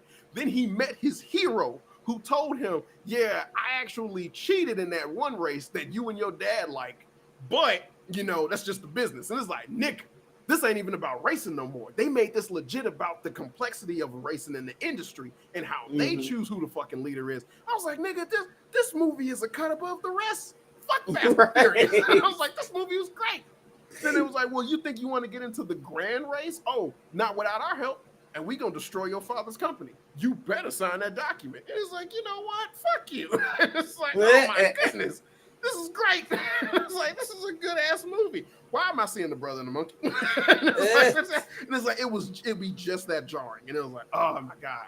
But I know you guys know how to the tense part was tense. The driving part was good. It's like me rewatching it, especially the last the finale of the race. Yeah, like I genuinely like because of like even our experience in like doing 3D, it's like this is some real good modeling. like that car modeling, the lights, like, Jesus. I was like, he hit them gears. I'm like, ooh. My favorite one was the desert race because of how it started. And it was like, oh, this is a whole bars race. It was like, so you could just do whatever. And I was like, oh, so everyone cheating.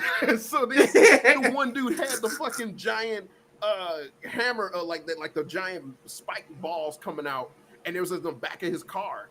And then he just starts spinning his fucking car and flipping it over, and the bitch was slamming down on other cars. And I was like, there's no way you could just do that. And that's like, I was like, this is the coolest shit ever. And then he went after Speed, and Speed was like, I'm not no bitch. And I was like, they're fighting with cars. Because he was jumping over them and flipping up over the air, and the dude spinning around and everything. I was like, this is the coolest shit ever. And I was like, how the fuck you gonna tell me this is not highly rated? And I was like, that don't make sense. That do not make sense. I was like, you can't look at this and say, I don't like it. And I was like, no, that's impossible. Right. I was like, that is impossible. When it was up there on cliff and that snake racer kind of like tried to threaten his partner, and then he was like, hold up. He's threatening him with a tire on his face. I was like, Jesus Christ.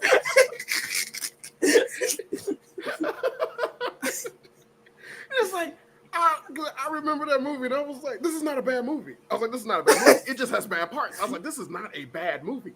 This is a really good movie. I was like, and then even when I watched it again, I was like, I completely misunderstood the project. And I was like, I'm sitting here thinking this is just about racing. I was like, nah. The fact that it immediately started up where he already won a cup. He already won a cup in the beginning of the damn movie, promoting his dad's garage and everything, and he was just doing the same lap that his brother did without beating his time. And I was like, that was the most respectful and dope shit I've ever seen. And this is still the beginning of the fucking movie. And I was like, this is insane. It's like, no, there's no way you can tell me this is a bad movie. And it's like, just watching it, it's like, oh no, it just has bad. It has certain cuts are just jarringly weird in how it is executed. And it was like, I get what they were trying to go with some of the goofy stuff, but I was like, you did wrong place, wrong time, bro. And it was like, you had way too many lighthearted moments where you could have ante up on the cheesy on that factor, but wrong place, wrong time for everything else. I for sure believe they had a first cut, and then they had kids watch it, and the kids are like, ugh. So they're like, we gotta add more goofy shit in this bitch, and now we got this weird movie. Because I say that for like, it's certain movies where I just say it's 50-50. Because like I say that about Spider-Man 3. And with Spider-Man 3, it's like I know about the production issue with that movie, where it was like immediately after the success of Spider-Man 2, they told Sam Raimi, you need to do a third one. And it's like they pressured me into doing a third one right after I did the second one. So it's like he had less than a year to write a whole brand new Spider-Man movie. He was like, when he did 2, he had like 2 years time. And I was like, yeah, to plan it out, think of what to do, get everything right. And it was like, yeah. But then the studio pressuring me to do another one immediately after. It has to have all of this. It needs to show all of that. And then you got to do it. And it's like, yeah, it's going to come out as a clusterfuck. Because what the fuck am I doing? And it's like, obviously, my artistic vision is something that needs time to create. And you need to give me time, and I'm going to give you an amazing superhero movie like Spider-Man 2. But it's like, nah, fuck that. Sony needs his money. It's like, Sony needs his money. It's like, so we make Spider-Man 3. And it's like, and it's not as if Spider-Man 3 is an all-around bad movie. I just say it's 50-50. 50 is still failing, but it's like half of this movie is really fucking good, and half of this movie is really fucking bad. But the very idea behind Harry coming back, becoming Green Goblin, tricking Mary Jane into breaking up with Peter to break this nigga's heart, then to confess to him that he's the reason that Mary Jane broke up with him, to make Peter hurt even more, only then for Peter to realize this motherfucker got goblin powers. So then, well, like he got his memory back to being goblin again, and I need to go stop him. And then they have a fight in Harry's house where he throws a bomb in his face because he got the black suit symbiote on. Nick, that was amazing. And then also for him to find out the man who killed his uncle, and then he himself go kill him. Again, being enticed by the black suit, where you get this dope ass fight between him and Sandman in the fucking train tracks underground. It's badass. Right. And it's like, but again, he did strut down the seat when playing James Brown. That happened. He did do that. Like, that did happen. Yeah, and it was like, that happened. So 50-50. And it was like, but one of the best visually and like best 3D visual and animated moments of like film history of all time is when Sandman got created. That scene is dope as hell. And it's like, this is the villain beginning his powers, and you see him crawling back into forming himself as a man because he sees a picture of his damn daughter. And it's like, in the seamless transition from him turning into full gravel and sand into a dude should be studied like forever as far as visual animation is concerned, or 3D animation is concerned. That shit was perfect. It was fantastic. But it's like, oh no, he Peter did a corny dance, and it's like, nigga, I don't think we was paying attention to the same movie. It's like, I think there's more going on. I understand where the problems lie, but there is so much more going on here that we need to talk about. And it's like, I feel as if that will always be the underlying issue when it comes to these people who essentially are like talking about this, and it's like outside of the realm of how we talk about it. Because it's like, I look at reviewers and different people who make like big deal money streaming and reviewing and talking about this shit, and it's like the idea of it being where it's like, all right, there's a difference between a different take and just completely misunderstanding what it is you're talking about. Where it's like, all right, you have the things that you like and the things that you want to see in a movie and the things that you are used to or what you grew up with. the majority of the people who like big deal movie reviewers and talkers and whatnot grew up on Star Wars. But it's like, all right, for someone like me who didn't, when Star Wars fucks up, I understand that they're just fucking up. And it's like, I can see that, oh no, it used to be good, but this is a fuck up. But I'm not basing everything that I look on with the same idea that it will be the same quality or it hit me as hard as I looked at Star Wars. It's like, it's not going to happen. And at the same token, it's like, hey, I've actually looked at other movies that I know for a fact those people have never looked at. And it's not even like a white thing. I don't want anyone to even think that, but it's more so just a difference in acceptance of culture and then having an overall different appreciation of just different forms of art. Because as much as I've seen reviewers and whatnot talk about Aliens, Star Wars, some of the older Disney movies and shit like that, it's like I've never heard any of them talk about Boys in the Hood. Like I've never heard them talk about, yeah, right. So it's like I've never heard them speak on like the different complexities and stuff like Menace to Society and whatnot. And I hate Menace to Society. I hate that movie. I can't stand that damn movie. It was like, but okay, I can't stand that damn movie. But I understand narrative wise what that movie did in terms of showcasing someone being in the streets like that is like, all right, that hits home for me. And it's like growing up in Chicago and whatnot and seeing that shit play out, and it's like, but it's like I hate that movie because of how it's like, man, everyone in this movie is a piece of shit. I was like, I do not like that. But Boys in the Hood, I respect far much more because it's like narrative-wise, it's incredibly put together very well. The main character is someone you can actually sympathize with. The notion of the shit that happens and how it goes through the motions is like, dude, that's an average fucking day if you just happen to be walking outside at that in those places. And it's like, and that's insane. It's like, dude, the Ricky part, and it was like, yeah, today you can meme it and whatnot, but it's like seeing that for the first time is insane. And it's like, yo, they were just walking. He's sitting there scratching a lottery ticket, and he about to get blown away for some shit he had nothing to do with. And it's like, that's just how that shit went. It's like, but man, it was fantastic. He wins an Oscar for playing radio. You see what I'm saying? It's like shit like that. It rubs me the wrong way because it's like there's more to this shit than what it is you people are letting on. And it's like a lot of you just either don't understand or you don't get it, or you just try to turn a blind eye to it. I mean, I recently saw Malcolm X for the first time. I've never seen that movie all the way through. And I sat down and just watched it all the way through. And when I did, I sat there and got mad because I was like, why didn't Denzel Washington win an Oscar for this movie? Like, right. You see, what excuse do you niggas have? Right. What is like? How did he not win an Oscar for this movie? And it's like, oh, the Oscar went to Al Pacino in Scent of a Woman. And then I sat there and I was thinking, I was like, I've seen Scent of a Woman. Al Pacino is okay in Scent of a Woman, but Al Pacino was great in Godfather Part 2 and Godfather Part 1 for that matter. But he didn't win an Oscar for Godfather Part 2. So then it's like, okay, that further concludes the notion of where it's like, all right, the people at charge, the powers that be, don't fucking get it. And it's like, you can set up whatever parameter you want to think back to shit. And it's like, yeah, some things would definitely be race or oriented, and there other things would definitely be associated with just how visually they cater to some shit over they cater to others and whatnot. Fuck, the video game awards are about to happen soon, and Kojima's game is up for an award, and I'm pretty sure he might win, considering that he's best friends with the guy that owns the video game awards, or the ones who runs it. So it's like, that's a wash, but his game shouldn't win, considering that other games that are on the Game of the Year listing are far more popular and have had a way more retention as far as player base has been concerned throughout this year up until the Game Awards. But whatever. But it's like, again, that's the issue. And it's like, and then coincide and bringing that all back to how anime and everything is, it's like, it's clear as day what it is that you could do to fix your problems. Because it's like, it's not a hard fix. It's just genuinely just you just need to stop these other projects that don't fucking matter. You can easily pause and just give yourself some time to make things with actual good quality. And you'll be fine.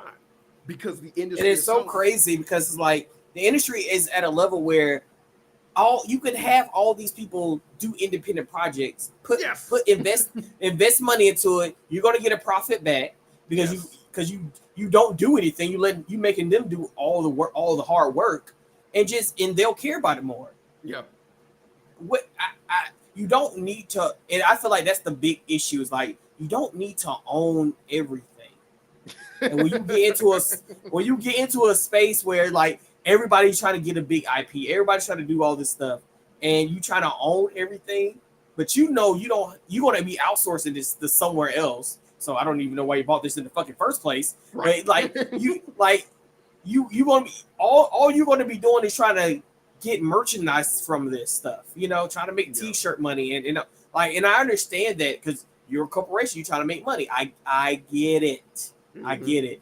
But like you can have partial ownership and let the ownership still be on the creator. That's still a thing. Because if you produce their mangas and you produce their stuff, you can have licensing deals with those companies and let them have the ownership and be like, hey, I want you to do a movie this year. Here's money. And we're going to give you an editor to go help you with it. And he's going to hold the money. And then, but you guys do everything else and he'll give you the money. And so you won't, like, okay, I'm just not giving these niggas the money. But also, like, you don't have to do nothing. You be like, hey, make sure, you got like, hey, editor, make sure they get done with this movie. And like, they got 7 months. I want this shit done in 7 months. And the editor be like, sir, we can't get it done in 7 months. How can you give us 12 months? All right, I'll give you 12 months. Like, it doesn't, but I want this shit out in November, like you can negotiate that way. So like the artist will be way more invested. It's like, wow, I get to be ahead of this project.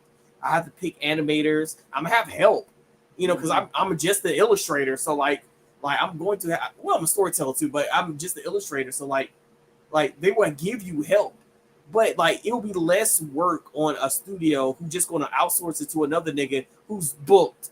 That's going to damn near outsource to another nigga, and now we got shitty piece of work. And you don't have to. You don't have to, especially if you're that booked. You own that many properties that your outsourced company be like, bitch, we're booked. Like that, you don't have to do this. That means you guys have enough money to be like, hey, you want an anime? I'm gonna give you a small staff of 10 people. Y'all fucking figure it out. Yeah. It won't be that. Trust me, in Japan, it won't be that fucking difficult. Yeah. You can't turn around without a nigga be like, hey, you in art school? Like, it's not that fucking hard. And it's I don't understand. They make it seem as if animation is like they got cocaine under the keyboards. It's like it's not. You got a computer. You need some certain programs. You pick kids that get from school and some illustrators off the street to do some clean up and line work. You put them in a fucking office building. You make sure they get sleep and eat, and then you have the shit like, and you do these supervisors to make sure everything is organized. But other than that, what else do you fucking doing? And you got a sound studio, so you get your sound and your voice actors and stuff like that, because you're going to outsource the dubbing anyway. Like, what are we fucking doing? It's so frustrating to act like y'all be acting like, oh, it's such a complicated process of blah blah blah. It's like it's not. Your corporation just wants all this money, so they want all the IPs, and because you're holding all the IPs, no one can do anything. They have to wait on you, and then you're like, oh, my studio can't do it because like we don't got time. So like now I have to subcontract this, and the subcontractors are taking projects from like 15 other studios, so they can't really do it. And it's like it is so weird to me to say this of like, we got enough anime. We don't need anime as fast as y'all think we do. We need better quality anime of the things we have. And to me, I know it's crazy because what I'm saying is like, hey, try not to make no more money, but spend more money. I get it. It sounds fucking stupid. It's like I understand. I'm not oblivious to that. But it's like that's the truth.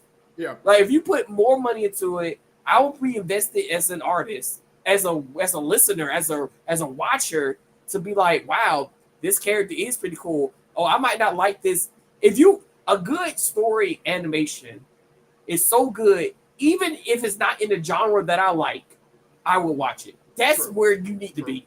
Yeah, exactly. Like, you need to be so fucking visually good. That's like, oh, it's a detective show. But goddamn, nigga, like when that villain ran around that corner, I was like, God damn. Was that a bird eye view? For what reason he did that for? Like, it's like I'm watching this, and it's like I'm locked in, you know, because like it doesn't. It just frustrates me where they're like they're it's not a blame really, but we're in a weird situation where we're like, look at this is shitty. I can't believe they got that done.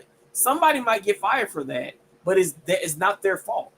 Right. You know, it's like that's your boss's fault. That's your boss's fault. And it's like, but what are we gonna do? We might rate it low, but we're gonna watch that bitch. It's still one of the highest ranked and anime that's out right now.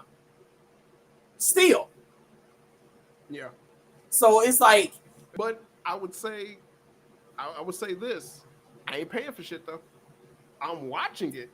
I ain't paying for. But you see what? But are you seeing what they're doing now? They're like they already won against High Animation, to shut them down. Yeah. In the lawsuit. So they're boxing us in.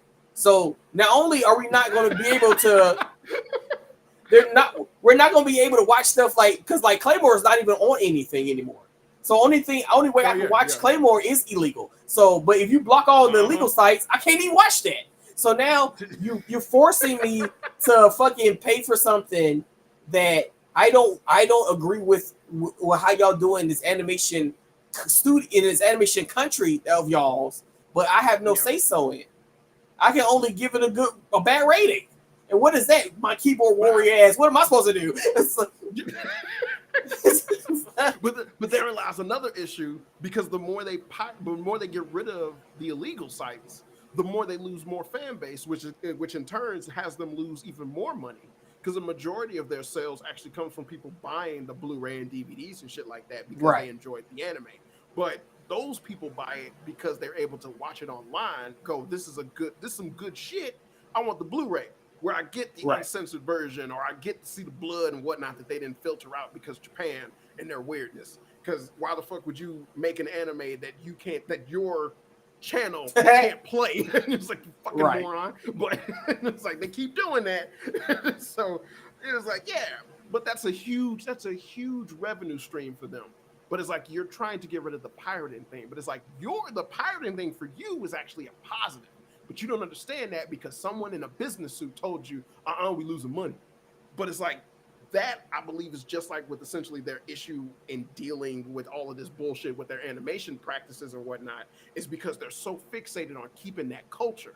Whereas like no one has sat around and told them or just had the idea that you just said, nigga, we could just get an animator off the street. Look, they're going right now. He's drawing. Look at him. And it's like, I see him. Look at him. And it's like, we can just go get that guy and he can help. And we can pay him pennies to a dollar because now his name is in the industry and he's working in the field that he wants to work in. We got him. It's like, that's all you have to do because that's what he wants. So rather than go through the process of trying to find a job, he now has the job.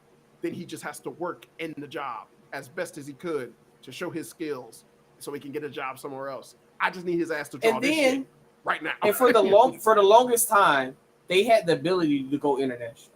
Right. I mean, when I say for the longest time, I'm talking about like early 2000s. They had the ability. That Korean movie. They did a movie based off of that Korean manga or the manhwa or manhwa. Yeah, there's like it's because I know Kevin actually has it. Kevin is another member of these guys, by the way. But yes, but he's just not here for this episode. But we miss you, Kevin. Here. Yeah, we miss you. That's funny. But I know Kevin actually has this movie, and it's based off of a Korean manhwa. And this is before fucking webcomics, so before anyone thinks they're gonna correct me on some shit, this is before webtoons and webcomics. This is a Korean manga, and they're called something else. So I believe theirs is pronounced either Mahwa or Mahwa. Mahwa is Korean, Mahwa is Chinese, and so it is it's the first time a Japanese studio actually did something with Korean shit. And then after that, we got 3 anime that actually are based off of Korean comics. And one of them is called Black God. And that's the only one I can remember of name. It's actually the worst in quality of all of them in terms of just story and everything, but that's the only one name I can remember. But it was something where it was like, this was a unprecedented concept as far as Japan was concerned with anime. But it's like, dude, Koreans been making been making comics for years. You guys just never utilized it because you only use them for in-betweeners. But it's like, motherfucker, they've been doing the same shit you've been doing. But they don't animate their shit because they're too busy animating your shit. And it's like, lo and behold, when they made webcomics and webtoons was blowing the fuck up, and it's like, guess what? This shit is pulling better numbers than your manga. And it's like, that's insane considering you're the industry. Do you not understand how that's crazy? And then the same thing happened in America where it's like, nigga, the bigger selling comics are manga. And that's insane when comic books exist. It's like, so you got Spider-Man, Batman, and Superman under One Piece. How the fuck that happened? Who let the dogs out? And it's like, that doesn't make any sense. In your own house, you getting fucked. That's wrong. But are we not understanding how everyone is screwing up in the industry in their own way, shape, or form? It's like, no, you got to stay the course because that's how we always did it. And it's like, but you're losing money now. You're losing money. You're losing influence. You're losing respect. This shit isn't selling the way how it used to. We need to fix that. And it should be selling better than ever because now more people know about it more than ever. But it's like, no one is getting that hint. And so it's like, well, now you're dealing with an anime. I mean, Japan having these animation studios going by beat for beat what they've always done. But it's like, motherfucker, people don't want this anymore. This shit isn't good. And you're only doing it because you're like, no, it's popular now. But it's like, yeah, but that came at a cost. And you're paying it. And now you're not selling anything. So now you're losing money. But you just think, oh, if I just keep getting more anime, I'm going to stumble on the next best thing. But not if the shit looks like what One Punch Man looks like because you're oversaturating the market. It's like, well, now if you done took every single manga that exists and turned it into an anime, you're going to understand not every fucking manga needs to be an anime. But you're never going to come to that conclusion. It's like, you're never going to come to that conclusion because your mindset is just, like you said, I'm going to just keep buying IPs. I need to keep buying IPs. I need all these animes under my belt just in case I get the next One Piece. But it's like, none of these are coming at the quality and the actual animation that original One Piece even had. So why would you do that? It's like, you're not going to get what you want. And you will never have the next One Piece. That doesn't make any sense. You will have to destroy computers, destroy internet, and get back to the basics, and then start from scratch while everybody's struggling to figure out why the internet has been going down for 10 years. And then you have to introduce books again and libraries, and then you have to do so much to create the framework where people were reading like that to even read those big threes, to even enjoy One Piece like they were doing. That doesn't make any sense. You can never have another that thing. You can only do we can make something similar or something as good, but you will never have a One Piece that exists because of its time and its energy and the work ethic. There's because I really don't believe the big three would have been the big three if it was done 10 years later. Oh no. Yeah, no. And it's the world just changed too fast, and that they were in the perfect fucking time period to exist when they existed. And that's fine. We enjoy it to this day. That's great. But it won't happen again. Same thing with Dragon Ball Z. Same, right, for sure. Yeah. An outlier. It's same thing with it's same thing with Batman and Superman. Batman, Superman, Spider-Man. Yes, and Spider-Man. If they came out later on, they wouldn't have been as successful as they were. It would have been whatever that thing was. Yeah. If Thor came out before fucking Batman, I'm sorry to tell you, nigga. Niggas would be like, "What do you mean? What's a Bruce Wayne?" If it came out at that time period, and Batman would have came out later, people would have been like, "Oh man, we're all into Norse mythology. What are you talking about? They'll know that better than Greek. Like, what the fuck are we talking about right now?" And It's like you were lose in everything that was inspired because of its existence, right. which is even more of a big blow, because there would be no Jujutsu Kaisen without Naruto. There would be no For sure. My Hero Academia. My Hero Academia creator said he was, I believe it's My Hero Academia. He was like, he was inspired by Bleach. And it's like, nigga. And it's like, what? And it's like all of this shit. And it's like, right. And it's like all of this shit had to come from somewhere. But it's like a lot of this stuff is a generational, inspirational knowledge thing. And especially as far as manga and anime are concerned. Because it's like One Piece came out in 1997. Dragon Ball Z ended in 1995. And it's like, that's the anime. The anime ended in 1995. So when the manga ended, which was like in the 90s, it's like, damn. So it's like good Lord. But to have like to like misunderstand the fact where it's like you're trying to prepare yourself for the next big thing, but hell, the next best thing prior to what already came out only came out after the next best thing was over with. So when the main thing was over with, the next best thing popped up after it. It wasn't, because that's usually how that works. Yeah, it wasn't in the works. It was like you just popped up and like now you're popular. And it's like, damn, okay, here we go. And we're off to the races. But it was just so unique, iconic, and individual that it was able to just keep on going and keep on going. And it's like now One Piece is a weekly anime, despite the fact that it doesn't need to be a weekly anime, but the bitch is still the biggest anime and manga in the fucking world. Right. And now and to be honest, if Bleach and Naruto never ended and try to go like bar for like One Piece, like longevity wise, there would have been nothing under them. There would be no fucking My Hero Academia. Like, for what? We're spending money on Naruto. What are you talking about? Like, what are you talking about? Like, you have to wait.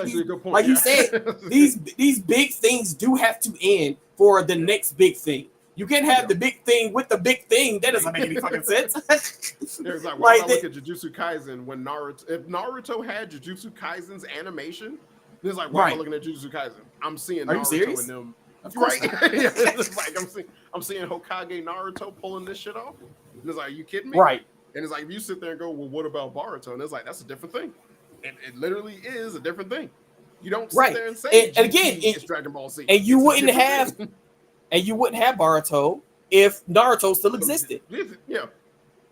We still be he would have like Kishimoto don't write names and characters. Hinata would have just been pregnant. Like, what are you talking about? Like, Naruto would have just been pregnant, and just like Dragon Ball Z and introducing Gohan, like it might have been like that, but it would have definitely not have been. But again, Naruto would have still been the main character. That's a different show. Dragon Ball Z, right? Dragon Ball Z is a different show.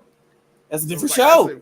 Yeah, and it's like with Naruto, and it's like, the Shippuden thing just threw off the dummies, but it's like it was all still Naruto. But it's like, yeah, as soon as they introduced that they got kids and it was like outside of the epilogue from the ending, then it was like, oh yeah, then this is a different show. Completely different show. But it's like Dragon Ball. And he honestly could have went on for years. Like all those time skips, if those were not time skips, this shit would have been still going on. Yeah. The fact that Naruto gained its popularity with 100 episodes of filler is proof of that. Right.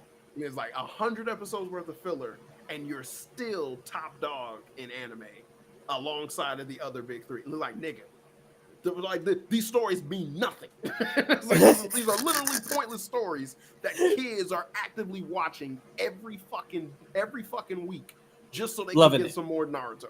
And it's like, dude. And it's like, think if it actually connected to the story and it had the animation quality that you get with the shit coming out now. And it's like, my God, we're seeing what One Piece is doing. And then Bleach just came back and it's doing what it's doing. And it's like, it took over as far as like shonen shit is concerned. It's like, and again, it's competing against motherfuckers that came out after it. But it's now pulling numbers better than it.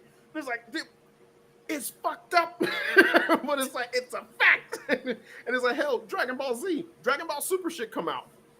halt the game. And it was like, everyone stop what you're doing. Dragon Ball Z's talking. It's like, no matter what you're doing, it's like, stop. They're about to do something. And it's like, what are they doing? And like you said, just like Type of Corpo, like in his manga state, like if he does a Hell arc, that's going to be popular. That's gonna top Jujutsu Kaisen because that's where it came from. So and also he had a whole nother anime. If they would have green light that, like he would have had Burn the Witch with dragons. And who doesn't love dragons? Like I don't. What are you talking? Like I don't. It is not to say that like, oh, they're the only things that are important, but every generation had that and it ended. So allow the next generation to start. They're not finished for real. And it's partially corporation, partially storytelling, but they're not really finished for real. So it's like all these things are jumping up and jumping. Like Jujutsu Kaisen is gonna was started and going to be ended probably before Oda ends his stuff. Oh yeah, fuck yeah. Yeah, the so it's like done. It's like a flashlight. Like it's there and gone the next day. My Hero Academia, there and gone the next day. You supposed to be the big next one. How are you the big anything when you're gone before your originator's finished? Like that doesn't make any sense.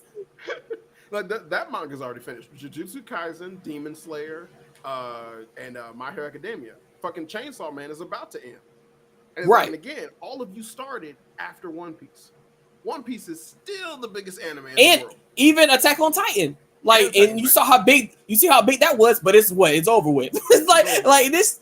So like y'all, the reason we love some of these stuff because the longevity of it, not really on purpose, but they were just telling a long story because of corporations a lot of time. Yeah. You know, so I do believe like we talked about how Dragon Ball Z didn't need to end. It just ended. Yeah. Like, and again, it's like considering what Dragon Ball Z was and what it is, it didn't need to end.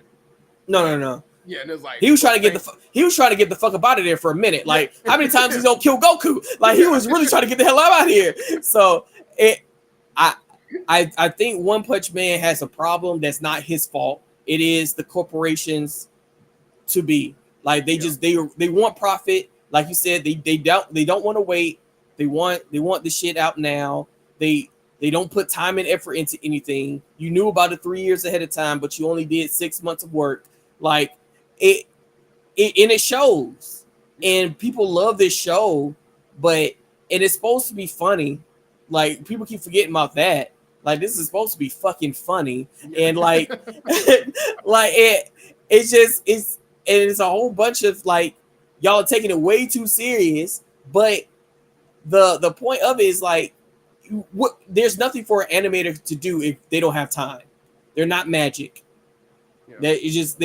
I draw my fingers. I'm on the clock and then I'm off the clock and then my day is over with. There's nothing I can do. They're only human. They're only human. And they barely treat them like that. So like right. I don't know what you want from them. And people are like, oh, I can't believe this studio did this and others. Like, yeah, it's the studio's fault. Yeah, they poor time management. But what you gonna do? What are we gonna do? Nothing. I'm gonna talk about it. We're talking about it, but nothing. I'm gonna email these niggas like, hey, you guys, you should be ashamed of yourselves. Like, translate that into Japanese and send it to it. Like, what am I doing? What am I doing? Right. It's unfortunate, but the fortunate thing is there's so much anime. You can find you an anime and just be happy. And I think it's going to come to that conclusion of like, it's so much anime. People are going to start picking different animes. So you got all these action animes, all these love animes. Like people are just going to start watching different stuff, and the community's going to suffer because we grew up with like everybody watched that one show, so we all talk about it. We can all buy merch and all that stuff. But now it's so much. Everybody's going to have their little pockets, and y'all merch is going to suffer. Mm-hmm. And then when the studio starts shutting down, it's going to be like, and it's like it's going to be too late then. It's like I fucking made friends in middle school with girls I never even spoke to because they watched Inuyasha. It's like, damn. And it's like these they became like real good friends of mine. And it's like it's just genuinely a love for Inuyasha. And it was like, wow. It was like they like the romance story too. And I was like, yeah, they're never gonna get together until the very end. But yeah, I was like, right. I love it too. This show is awesome. The fact that I didn't even know about mangas for real until like high school. Because we were watching Naruto and people were like, oh yeah, but the chapter is blah blah blah. And I was like, what are you talking about? And they were in the library reading. And I was like, well, you just put me on. Like I don't like and it's like the only reason I was doing art because I wanted to do animation. Mm-hmm. So like I was in high school, didn't like school at all, but the only thing I was doing is learning art. And I was learning art because I wanted to do animation. And I got the opportunity to see actual art of the animation. Mm-hmm. And I was like, that's cool. So it's like, and we all got to bond in that way. And unfortunately now we don't have those opportunities, so it's, and I think they're going to have to choke on their own body of work. There's nothing else to do. And they're going to have to sit there and choke on it and realize like, oh, I put too much on my plate. If anything, I would say because of what we're trying to do, and what we're going to do, the idea of like essentially we would be that outlier that would essentially upset the norm, because literally what we're talking about is what we would do if we had the money to do it right now. It's like go to Japan, find these animators walking across the fucking street, and get them to animate this shit. And then we're releasing it under some type of streaming service, calling it an anime, also setting up a place where it's like, all right, you can get copies of Carpet as well as watch fucking Carpet. And it's like, that shit ain't gonna do nothing but make fucking money. And we would profit off of it. And then they would look at us and go, what the hell are you doing? And it's like, oh, we're making money because we're not stupid. And it's like, we're giving the animators time to breathe. We're telling people when this shit gonna come out. We're only gonna make this amount of much. And then we're just going to do the same thing with another idea and another IP that we got, but with some other fucking animators. So they actually can handle this work. We can now afford better people because we're not stupid. And it's like, and even if we outsource, we'll just go through their process. Exactly. Like we wouldn't outsource to that main company. We'll probably do like a Korea or a China or whatever. And it's like, if we have a studio business in Japan, we'll just follow what the fuck y'all doing. But like, we'll just do it more responsibly though. Like it won't be as complicated as they're making it. It's like we just need those business people so we can, if it has to go on TV or if it has to go through like you said, a streaming service or something. So because we're gonna have the control of the IP, so we're gonna do whatever we want. Mm-hmm. So it's a funny thing. It's like, because even when we do that, I seriously doubt they're going to be like, oh wow, we should learn from you. They're just gonna be like, oh, it's cool what those foreigners are doing it, and the foreigners that they're gonna be like, man, that's right, that's pretty cool what y'all doing. Because there's a couple of foreigners, actual animators, people got studios over there, but like they do more outsourcing than anything. They don't really produce their own piece of work. That's why I never started a anime studio, because I know a lot of animation studios just do outsource. That's how they make their money. And I don't want to do other people's art. I want to do my art. That'd be kind of crazy, So like, when we do it, we can do it right. We can do it more efficient. But there's going to be plenty of animators. Yeah. Like, we have a studio in Japan, there's going to be plenty of animators for us to pick from. And we can, and we know what we're doing. So it's like, I can pick a college kid. You don't have to have much experience. Yeah. You know how to use a tablet, nigga? Yeah. We can split. What are you talking about? Like we'll make like, a little studio, a sound studio. Like, here's your hours. Yeah, can you just do the job? I don't give a fuck what experience you have. Just do it. Right. If we find good animators, like, we'll probably give them a little equity in the production, because we can't pay them as much, but we want them to be more invested. We don't want them. I don't want you to treat you like just a regular contractor, bitch. I want you to come back. It's like, so it's like that will be the process of us doing that. But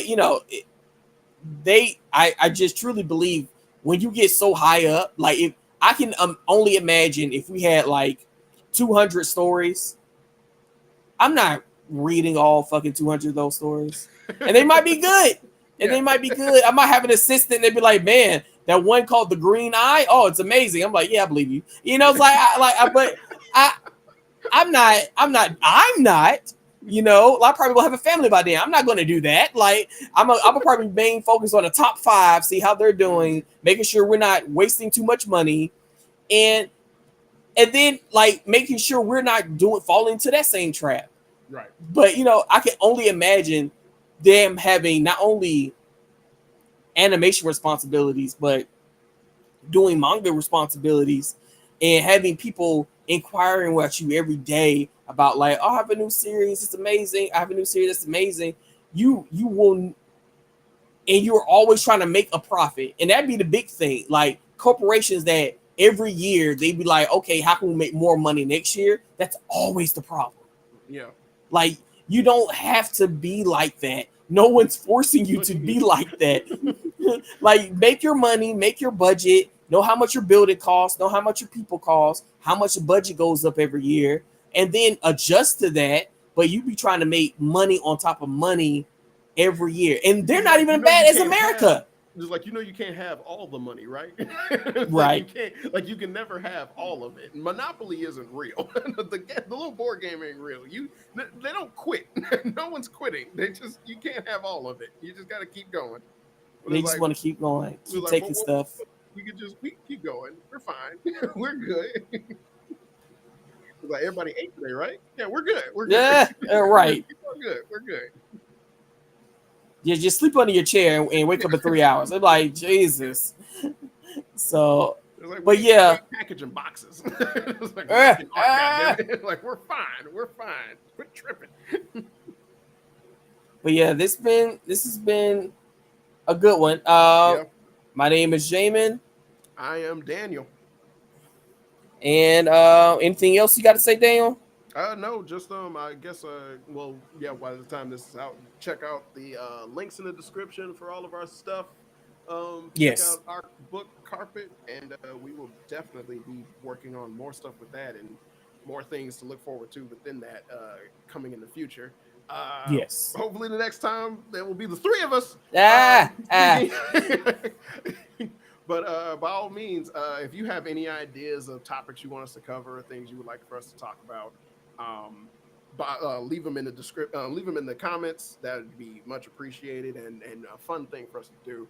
And you know, we'll get to it when we can. But this has been fun. I hope everyone enjoyed themselves. But it's been these guys on the podcast.